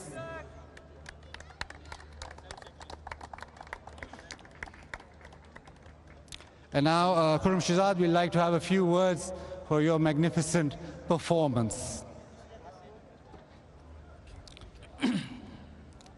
Khurram, overall जब आप HBL PSL 10 में आए हैं तो bowling बहुत ज़बरदस्त rhythm में लग रहा है, आपको भी ऐसे ही महसूस होता है? जी, सबसे पहले अल्लाह का शुक्र अदा करूँगा। बाकी ये है कि जब बाहर बैठा तो मैं अपनी पूरी प्रिपरेशन कर रहा था, अच्छी प्रैक्टिस कर रहा था कि जब मौका मिलेगा इंशाल्लाह तो कुछ नया करने की कोशिश करूँगा। तो अल्हम्दुलिल्लाह अच्छी परफॉर्मेंस की है। आज की जो पिच थी उस पर आपने क्या सोचा है? हमें लगता है कि लेंथ बॉलिंग आपने की, उसकी वजह से आपको कामयाबी हुई। देखिए, पिच T20 में बाज़ का फ्लैट होती है, बाज़ का थोड़ा सा हेल्प मिलती है, लेकिन मेरी कोशिश यही होती है कि जो भी पिच हो मैं अपनी बेसिक हिट करूँ, with in 3 stump length hit करूँ, वही मेरी स्ट्रेंथ है। बिल्कुल आपकी स्ट्रेंथ ज़रूर है। और कितना फ़ायदा होता है जब 4 फास्ट बॉलर खेल रहे हो, आपको भी ज़्यादा मौका मिलता है। अगर आप अच्छी बॉलिंग कर रहे हैं जैसे आज कर रहे थे तो आपको नए बॉल से ज़्यादा ओवर मिले। जी बिल्कुल, जब 4 फास्ट बॉलर हो तो काफ़ी हेल्प हो जाती है कि मतलब बैक टू बैक सीमर है हमारे पास, तो एक दूसरे से बात भी हो जाती है, तो टीम को फ़ायदा होता है इससे। और आप अभी तक जो भी 4 फास्ट बॉलर खेले हैं उस वजह से टीम की कॉम्बिनेशन अच्छी रही है। जो आपका रोल है वो बाकियों से कैसे डिफरेंट है? मेरे ख्याल में मेरा रोल यह है कि नया बॉल करना है, तो मैं पूरी कोशिश कर रहा हूँ उस रोल को अच्छे से अच्छा करूँ। तो यही कोशिश है कि नया बॉल जब भी करना है तो आउट करूँ, और उसमें मेरे अल्हम्दुलिल्लाह आउट हो रहे हैं। आज तो बहुत अच्छी बॉलिंग की, thank you very much, very good performance. So Khurram mentioned that he was trying to bowl back of length, get the ball to seam and swing, and that's what he wanted, consistency. He had worked very hard when he wasn't playing, so that's why when he came into the HBL PSL 10, he was able to hit his straps straight away. Now I would like to call on Saud Shakil, a very happy captain, Quetta Gladiators. Saud, आज तो बिल्कुल ही complete performance हो गई, इससे बेहतर मेरे ख्याल Quetta Gladiators की परफॉर्मेंस हो नहीं सकती थी। बिल्कुल, अगर आप कोई ड्रीम मैच बोलें तो वन ऑफ द वो मैच होगा ये, क्योंकि आप इतना जल्दी उनको आउट कर लें, फिर आप 6 ओवर में चेस कर लें, तो ये एक ऐसा मैच है। एक हमारा शुरू में मैच आया था जिसको मैं भूलना चाहूँगा, और एक ऐसा मैच है जिसको हमेशा याद रखना चाहूँगा। ये बताएंगे जो स्ट्रैटेजी चेंज हुई है, अब आप फास्ट बॉलर्स लाहौर में आए हैं, 4 फास्ट बॉलर्स, वो वर्क कर रही है, उससे आप सेटिस्फाइड होंगे काफ़ी हद तक? जी बिल्कुल, देखें हम ऑनेस्टली बताऊँ ना तो पिच में सपोर्ट है, लेकिन जिस तरह मेरे बॉलर्स बॉलिंग कर रहे हैं, जिस तरह वो प्लान्स को एग्जीक्यूट कर रहे हैं, जिस तरह वो लेंस को हिट कर रहे हैं वहाँ पे, मेरे ख्याल में सारा क्रेडिट उनको देना पड़ेगा। जितनी अच्छी तरह से वो कंडीशंस को यूज़ कर रहे हैं, मेरे ख्याल में सारा क्रेडिट उनको देना पड़ेगा। थोड़े से सरप्राइज्ड हैं कि लाहौर में इस किस्म की पिचेस आपको मिली हैं तीनों मैचेस में? हम देखें, सरप्राइज़ तो थे बिल्कुल, लेकिन एक्सपेक्ट नहीं कर रहे थे बिल्कुल भी, लेकिन जो भी हमारे फेवर में अच्छा हो गया विन से, तो फिर सब कुछ अच्छा ही लगता है। लग ऐसे रहा है कि शायद सही वक्त पे क्वेटा ग्लैडिएटर्स स्पीक कर रहे हैं, शायद वो थोड़ा सा जो ब्रेक आया था वो आपके फ़ायदे में चला गया। बिल्कुल आप बिल्कुल सही कह रहे हैं। हम जो भी ब्रेक आया या जो भी चीज़ें पहले हो गई वो सब कुछ फ़ायदे में चली गई, लेकिन देखें एज अ टीम हम बहुत अच्छा कर रहे हैं। जिस तरह बॉलिंग के प्लान एग्जीक्यूट हो रहे हैं, जिस तरह बैटिंग की चीज़ें हो रही हैं, जिस तरह फील्डिंग में हमारा एटीट्यूड है, मेरे ख्याल में हम उन चीज़ों पर ज़्यादा ध्यान दे रहे हैं, और उसके रिजल्ट में फिर हमें इस तरह की अच्छी विक्ट्री मिली है। आखिरी सवाल ये है कि मैच से पहले फुटबॉल खेलते हैं, शायद सुना है कि आप मोइन भाई की टीम में कि दूसरी टीम में? आपकी टीम बिल्कुल नहीं, हम लोग भी जीतते हैं, मोइन भाई की टीम जीती है तो हम ही जीतते साथ हैं। चले, thank you very much and very well played today. So Saud Shakil very satisfied with the way that his team has performed. The 4 fast bowler strategy is working because of the conditions. Surprised that in Lahore there's so much support for the fast bowlers, but the length that his fast bowlers are bowling, he's very satisfied with that, and he feels that his team is peaking at the right time, and everything, even that break for a week or so, has worked in their favor, and everything right now looks good. Once you're winning, everybody smiles, so winners are grinners. And that is all from the presentation ceremony down here. A wholesome, complete performance, and a blockbuster awaits us tomorrow at 7:50 local time, live from Lahore. 2 top quality sides. Lahore Qalandars will fill up the stadium. They have plenty of fans to come in and root for them. And Islamabad United, the team to beat. They are at the top of the leaders board. It should be a cracker of a game. Right then, Quetta Gladiators with a massive win. Till we meet again tomorrow, it's goodbye and good night from all of us.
Well, it was total annihilation by the Quetta Gladiators today. Finn Allen absolutely pumping that one back down the ground for a huge 6 after a huge opening stance between him and captain 𝐄𝐍𝐆𝐋𝐈𝐒𝐇 to seal the deal. Here come the Quetta Gladiators. That is 3 on the bounce. Of course, they're at home here at Gaddafi in this season of the tournament.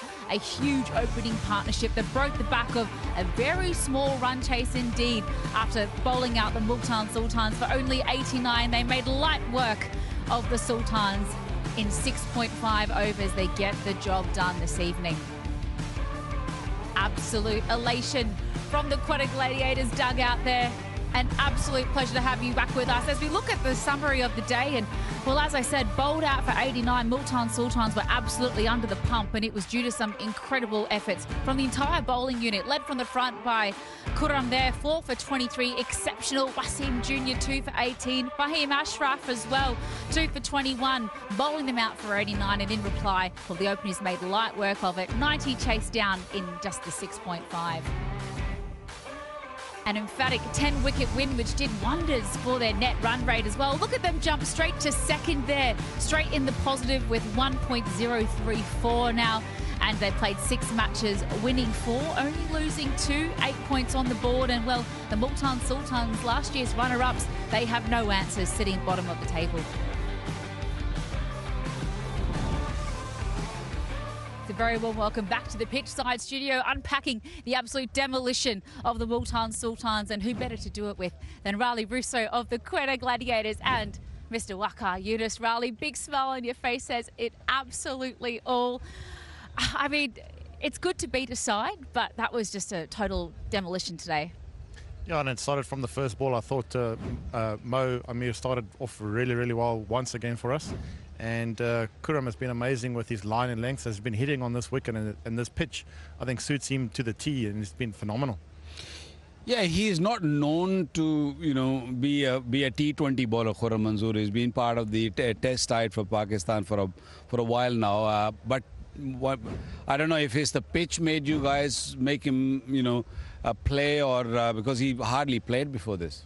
Yeah, I think he asks the right questions. He keeps on putting the ball where the batsmen are being challenged. Yeah, and he does it consistently. In today's game, I think that's all you can ask for as a bowler, is just to ask the right questions, and he's been doing that phenomenally. It seems like that you guys were just waiting for home. There was no home for Quetta before that. You guys got a home ground now. Lahore is the home ground, and you guys, doesn't matter what the pitches are like, you are on roll.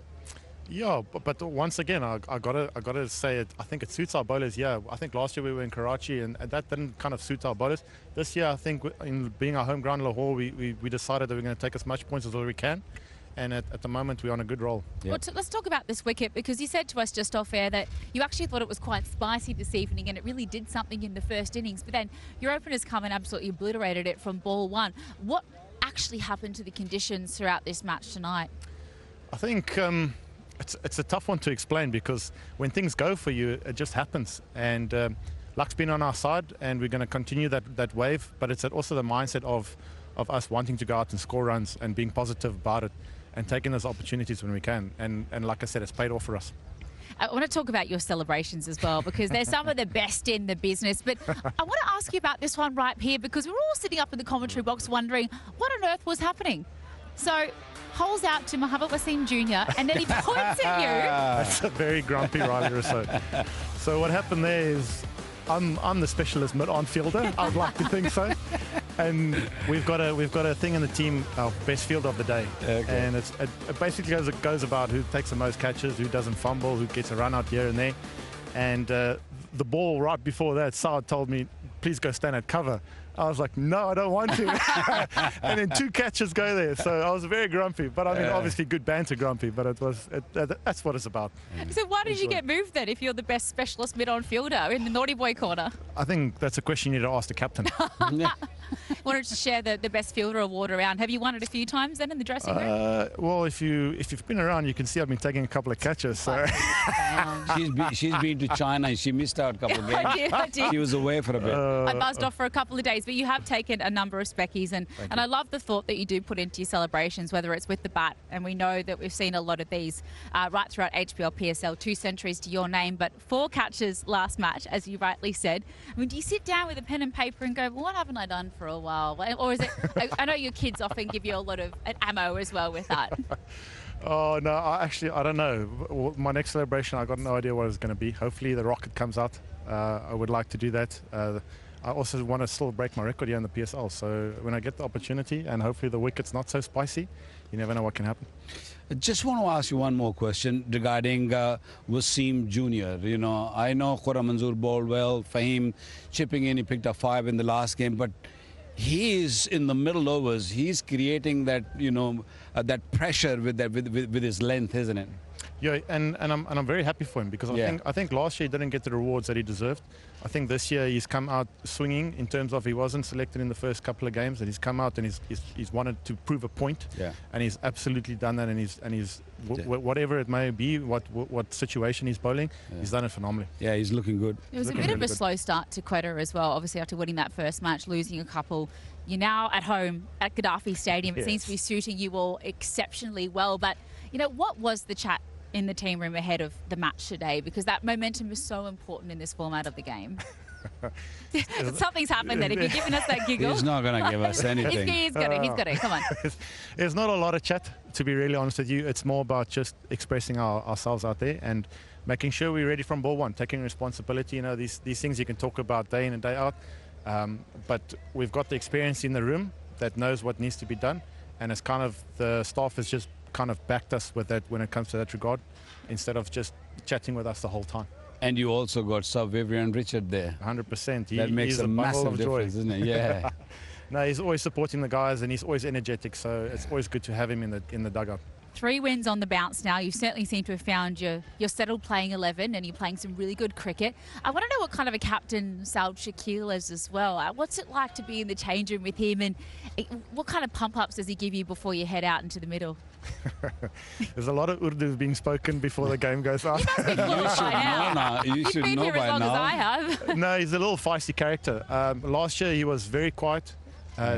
Didn't he went about his business, but this year he's come out firing off, and I feel like that's the kind of the energeticness that we needed in the field when he goes at the other opposition. It's something that you don't see a lot of in cricket nowadays, and it really, as a player playing with him, it like pumps you up to want to be in the fight, in the competition.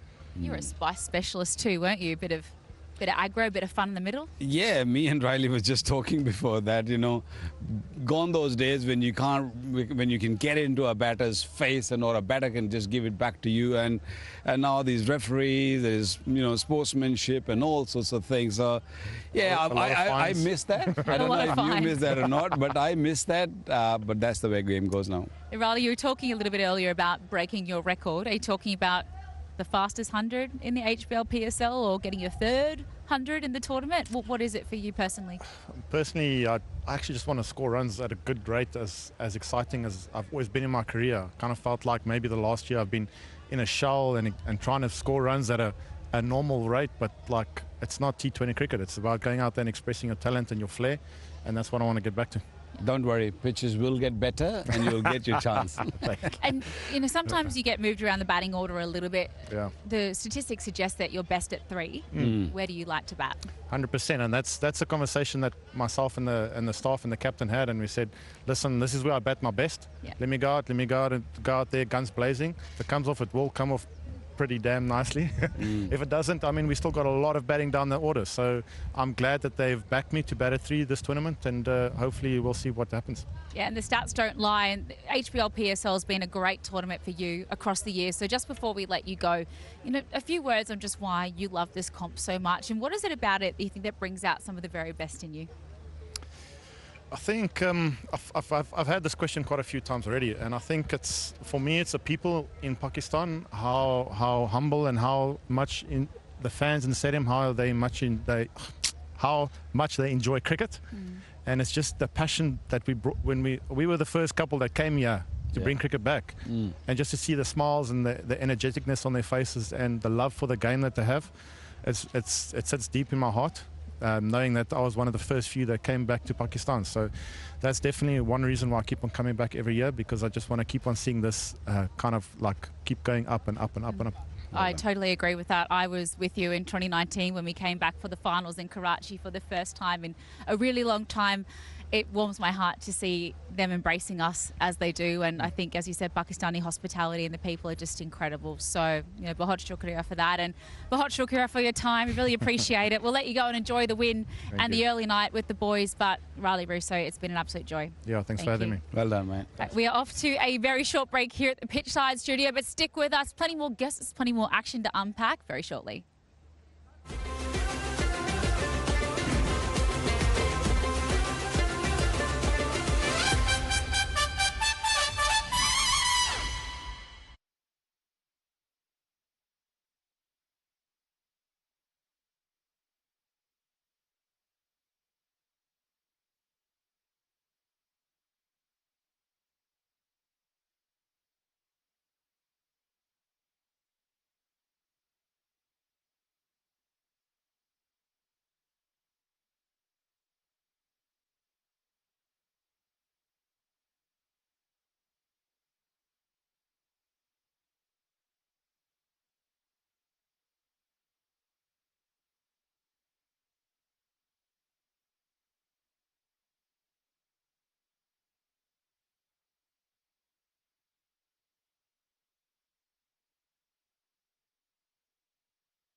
Well, no doubt you were all thrilled by the incredible entertainment by the Quetta Gladiators tonight. What an emphatic victory across the Multan Sultans to really seal their fate at the bottom of the table. Waqar Younis is alongside me as he was in the last segment, but also hello to Martin Guptill, who's made his way down from the commentary box. Marty, it was a true obliteration, wasn't it? What did you make of what we just saw? As you said, an obliteration. I mean, from ball one, Quetta were on tonight, and they found a fantastic length with how they bowled on this new wicket here, and they found a difficult line of length for the Multan Sultan batters to actually get away. So, you know, they created pressure right from the get-go, and once they got on top of them, they just never let up. I thought it was quite interesting. Riley Russo said that they actually thought that the wicket was a little bit spicy in that first innings. We all thought it looked like an absolute belter. But what do you make of his perception of that? Yeah, there was a little bit, I guess, with the new ball, as expected with the new strip. So, look, as I said, they really just found a great line of length, and once they found it, they never let up, and they got lucky with a few, maybe, a little nibble here, a little nibble there, but Multan Sultans just didn't have an answer to what they were bowling down. Well, let's walk you through the batting innings now of the Multan Sultans with the fall of wickets and see what you made of some of those shots.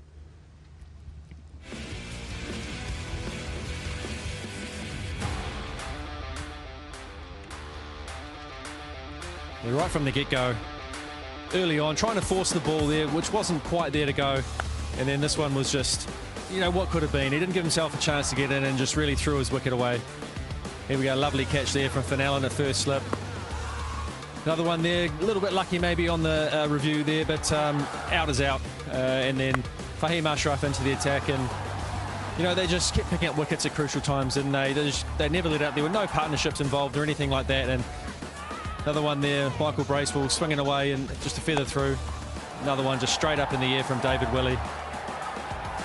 They just kept going, didn't they? They just kept, Yeah, as a unit, I think they're bowling really, really well. They don't allow anyone to, and then on top of that, the fielding was superb. Couple of run-outs. And Rizwan on the other hand, he was just kept on looking, his partners just disappearing. This was another fantastic throw right on the right of the wicketkeeper, Kushal Mendes, and he just hurried up, and Snan was out, and this was a last delivery. A beauty from Wasim Jr.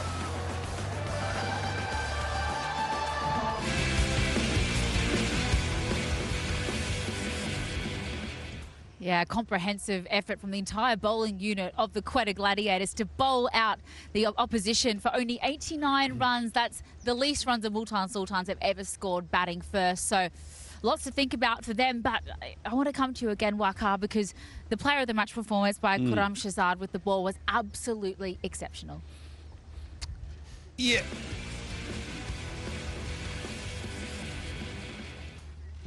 As Guppy said, he's just a perfect line-on-length bowler, and that's what he did. This was a little bit a lazy shot, and this was not a great shot. I thought this was a little hoik straight to mid-on. Amir was there, but after that, he found the right length, just asking the batter to come on the front foot, getting LBWs, caught behinds. Beautiful bowling.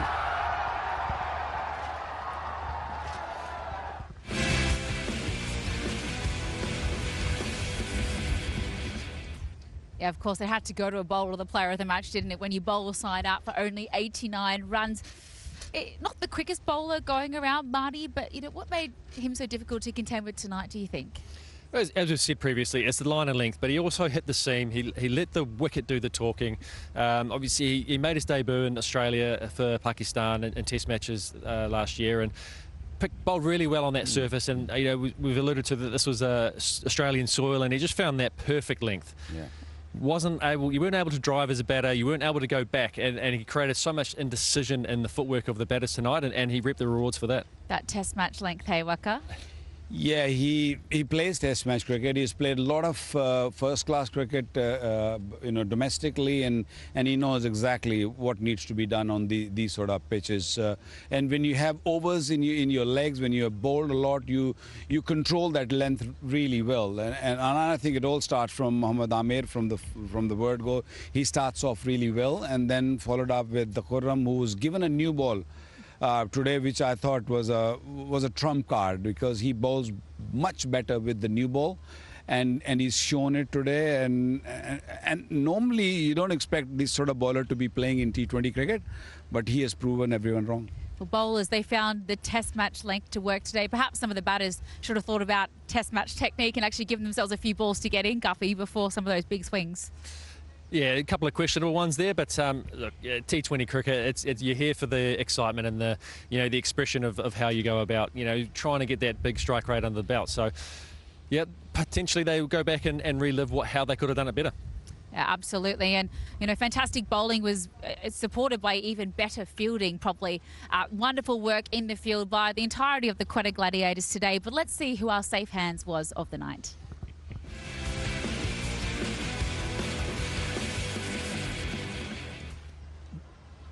They did drop a couple of catches, but this was Finn Allen's in the slips. It was dying on him, and he had to really grab it from the front. This angle will give us a better picture. A little push from Ghulam and beautiful grab from Finn Allen's, just maybe half an inch off the ground.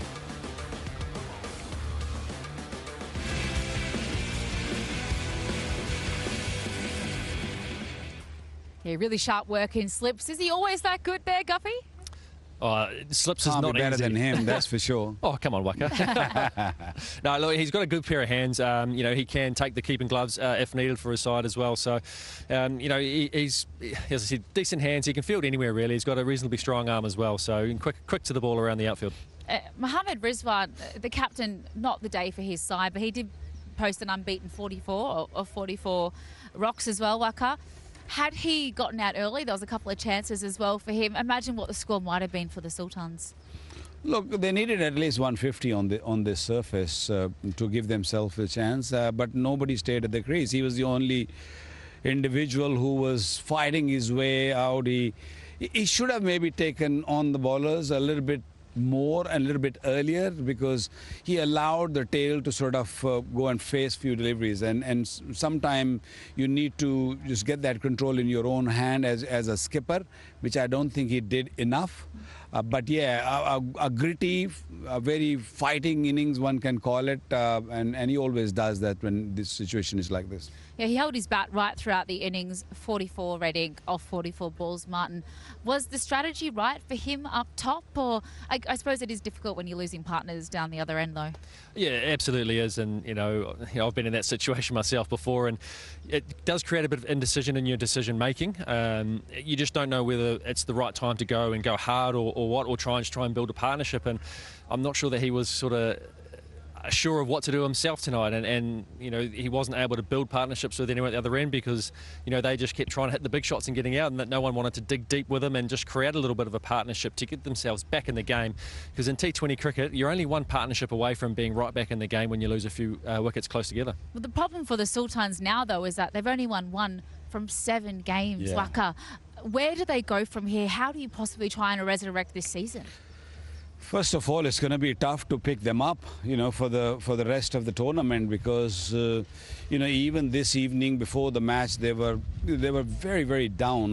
You know, the body language wasn't there. Even skipper himself wasn't really that bubbly, happy Mohammad Rizwan. We see he was down, and this loss is not going to really help. It's going to be hard to them to pick them up. And let's see what they do. They are a good side. They have got potential, but unfortunately, at this stage, it's a tough gig for them.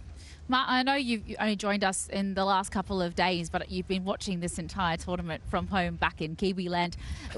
To go from being runner-ups for the last 3 seasons in a row to now being unable to even post a win on the board, is it a recruitment thing? Is it a gelling consistency thing? Is it a momentum thing swinging the wrong way? What do you probably put their misfortunes down to? Probably a little bit of everything. You know, T20 cricket, you can get on a really good winning streak, but on the other flip side of that, you can also get on a really bad losing streak. And unfortunately for Multan, that's what they're on now.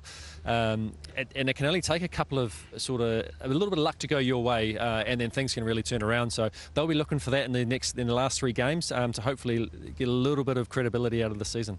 All right, lots to think about for Multan Sultans, and lots for us to chat still about here in the pitchside studio. Off to a short breather. We'll see you in a sec.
Well, we're deciphering all of the action of the Multan Sultans falling perilously to the Quetta Gladiators today. Absolute obliteration by them, and Arooj Mumtaz and Mark Butcher now join me in the pitchside studio. Thoughts, feelings, guys? I mean, what a performance by Quetta. Well, I mean, if I can talk from a personal point of view, I'm quite happy to have an early night this evening. I wonder why that is. It was disappointing. I think Multan, knowing that they had very few chances to get back into the tournament, let alone this particular contest, I just didn't really acquit themselves the way that they needed to. We talked about the surface. Everybody knew the surface was whacker sore. What do we know about the whacker bounces? Didn't do anything, didn't go sideways at all. And they just played very, very badly right from the off. And once they'd lost 4 in the power play, it was all over.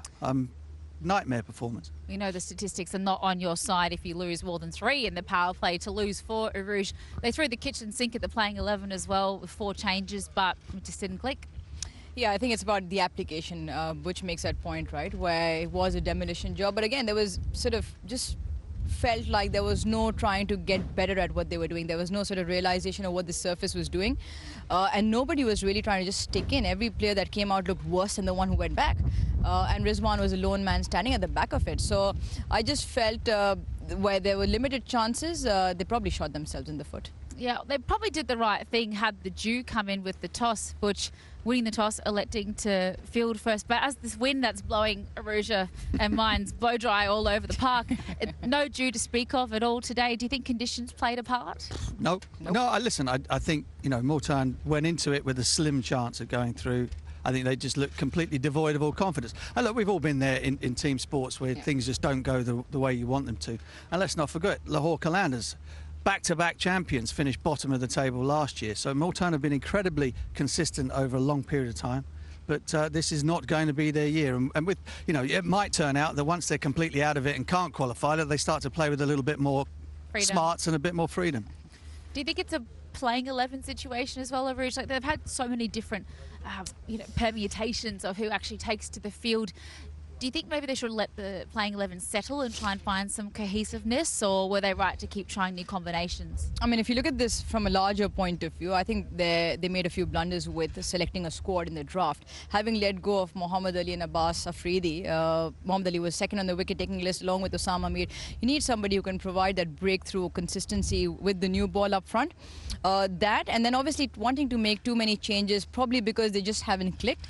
So all of that combined. In today's game, I don't think you can pin it down to squads. You can't pin it down to the first 11. It was just very, very poor cricket from their batters. And after 89 or 90 bowled out, conditions or no conditions, you're giving yourself a very slim chance. Yeah, absolutely. It was not a performance to remember for the Multan Sultans, but on the opposite foot, Quetta Gladiators, after bowling them out for only 89, they chased it down in only 6.5, and that was due to an excellent partnership at the top of the order. Let's relive some of those boundaries.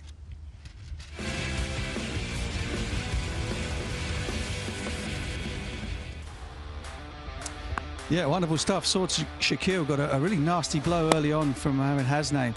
But then sort of sussed out the conditions. The first couple of overs were a little bit dicey, but then using the pace, using what the bowlers are giving you, not looking to try and come down and bang the ball back over the bowler's head from a length.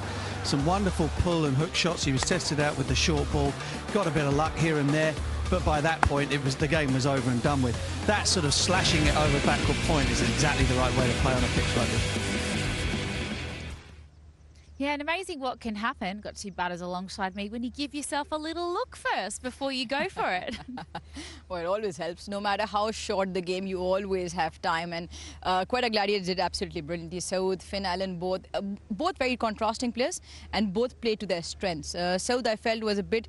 Well, he copped out a lot of criticism given that one innings a few games ago where he batted through the 20 overs and sort of played at less than a run a ball, played out about 40-odd deliveries. It was important for him. He slashed it a few, but by and large he was good. Finn Allen's strong. He pounced on everything. It was either marginally short or marginally full. Yeah, and he's been a bit bang or bust, Finn Allen, but when he goes bang, he goes big. Let's take a little look at his super sixes of the night.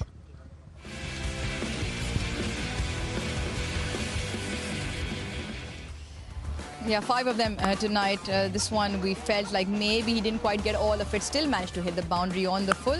This one made such a sound. Probably was going to Zainab's house. Landed slightly short. Yeah, you never know. Got another one on the full again. His muscle shown through. Traveled some distance, that one. And then he decided to end the show with that big hit. So it's really good to watch.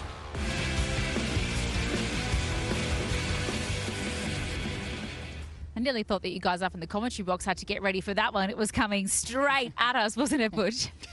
Mate, he's a strong man and very imposing to bowl at because he's so tall. He uses his height really, really well. He's always looking to sort of push forward even to the shorter deliveries. But he's able to get his hands up nice and high, ride the bounce from time to time to sort of nudge the ball away and pick up singles. And then if you get anywhere near the zones that he considers to be his kill zones, he kills. I mean, he just absolutely nails the ball. Very, very tough to bowl at. And of course, these conditions are ones that he knows very well. And what a fight back in form, Rouge, because he's had a couple of ducks already this season as well. We know it's bang or bust as an opener trying to attack the power play, but he's fought his way back from, you know, pretty low scoring affair the last few matches. I think it sometimes helps you not scoring too many. Like Butch said, he's very familiar with these conditions. Yes, albeit a tall guy, but he still is very familiar with sort of the big bounce and didn't try to overhit the ball. So he's very quick to rock back onto the back foot, that one pull shot that he did hit. So I think it's good that you don't shy away from your strength.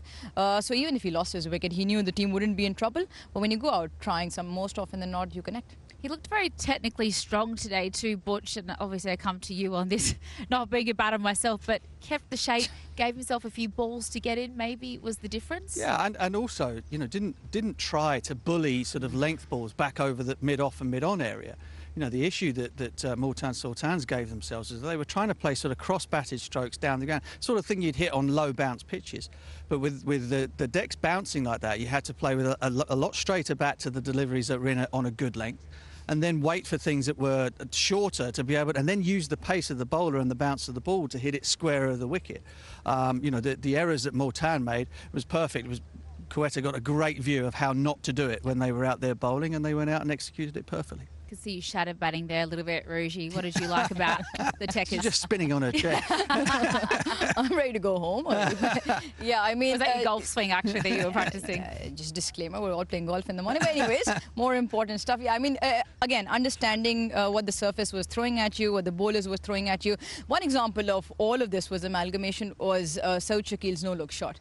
Right, somebody who obviously can't belt the ball a massive way, not the strongest going around, but with the pace on over from Mohammad Hasnain, he just decided to give himself room, and that ball travelled all the way. So I think just using the pace, and like Butch said, from a technical point of view, the lack of adaptability to the surface and almost looking like not wanting to adapt to what was being thrown at Multan Sultans earlier on, this just tried and bullied the ball with Finn Allen and all his strength. Even he was timing the ball. So I think somewhere along the line, some of the better batters with probably slightly stronger fundamentals probably will come out on top, given if the surfaces continue to play like this. Yeah, well, Multan Sultans needed to really post some strong scoreboard pressure, but it was not to be. Yasir Khan, they desperately needed to not lose a lot of wickets in the power play. And was this the turning point tonight when he lost his wicket?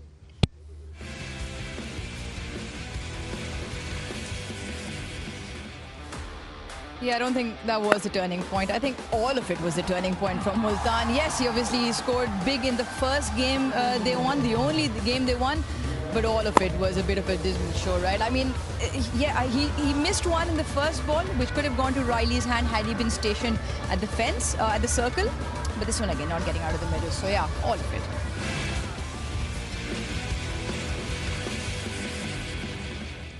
Yeah, I think upon reflection, it probably was a turning point of in the entirety of the innings for the Multan Sultans, spinning around in circles, actually, as you were rightly just gesturing. Off to a very short break here, but stick with us. We're going to wrap things up on the other side and look ahead to the match tomorrow.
Well, we've been wrapping up a night to remember for Quetta Gladiators and a night to forget for the Multan Sultans. Bowled out for just 89 runs, their lowest ever total in the history of HBL PSL. And the refreshing moment, I mean, we love a 6, but how about a no-look shot like this?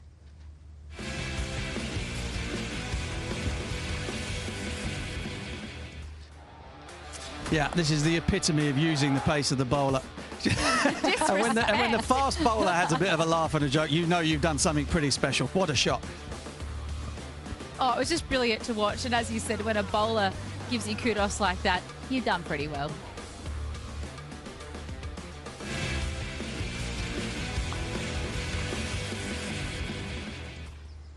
Well, after a bit of a slow start, here come the Quetta Gladiators. It was a wonderful win, but tomorrow a big match. The derby, Lahore Qalandars, the home side at match 19. They're taking on the undefeated Islamabad United. Ooh, it's going to be a good one, Narouge. Yeah, one thing's for certain, there will be far more crowds. There'll be a lot of noise.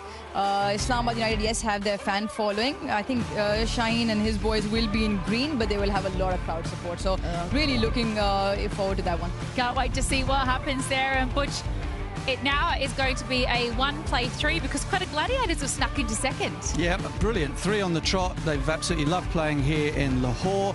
Islamabad have had a bit of time off. I can't remember the last time they played, so it'll be interesting to see how that affects them. And Lahore Qalandars, for me, I think they're one change away from being able to field a very, very strong all-round side here. I think they can afford to leave out the opener, Naeem, and perhaps bring in one of their quicks, especially playing on this surface here. Remember, Daryl Mitchell bowled 4 overs in the last game. He doesn't bowl 4 overs for New Zealand. So they're just a little bit light on fast bowling. Make that change. It should be an epic game. And Islamabad United, they haven't been defeated yet, but here at Gaddafi, with the 13th man, of course, being the awesome crowd here around Lahore, do you think they have what it takes to try and upset the table toppers? Yeah, I think so. I think Lahore Qalandars is one side that has the bowling lineup to just throw Islamabad off. Yes, they're bad deep. Yes, they're from the very get-go. They go after the bowlers. But if you put them in here with Lahore Qalandars, you never know. I really feel, like you said, with the crowd on their side, but Lahore Qalandars look a good unit. Yes, they make those bowling changes, maybe bring Zaman back in, Haris Rauf, Shaheen Shah Afridi. It should be a good one. So you might just see the table shift a little bit then tomorrow. But Mark, the problem is the way that Islamabad bat, power hitting right from 1 to about 7. If they bat first on this, like, you could be actually exploiting that for 200 plus. You could, as long as you play the conditions well in the power play. I mean, it's as simple as that. Don't be 3 or 4 down in the power play. The pitch is flat enough. It just bounces a bit. I think it's going to be an epic game because Qalandars bat deep too, so it should be a clash of the Titans. Looking forward to seeing what happens there. I think that's all we have time for, and I can actually say that we finished during the day today. Isn't that crazy? We actually will see you tomorrow for the first time this season. It is still the 29th. It's still the 29th. But it's been an emphatic victory to the Quetta Gladiators. One to remember, one to forget for the Multan Sultans. Thank you both so much for your time. Exceptional work, as always, upstairs in the commentary box. Pleasure. It's been a joy having you with us at home as well. Thank you so much for tuning in for another season of HBL PSL, another episode, if you will. We look forward to seeing you tomorrow for an important match, though. Lahore Qalandars and Islamabad United. Will someone manage to upset the table toppers? You're going to have to tune in tomorrow to find out. But for now, Bahut Shukriya for joining us, and we'll see you then.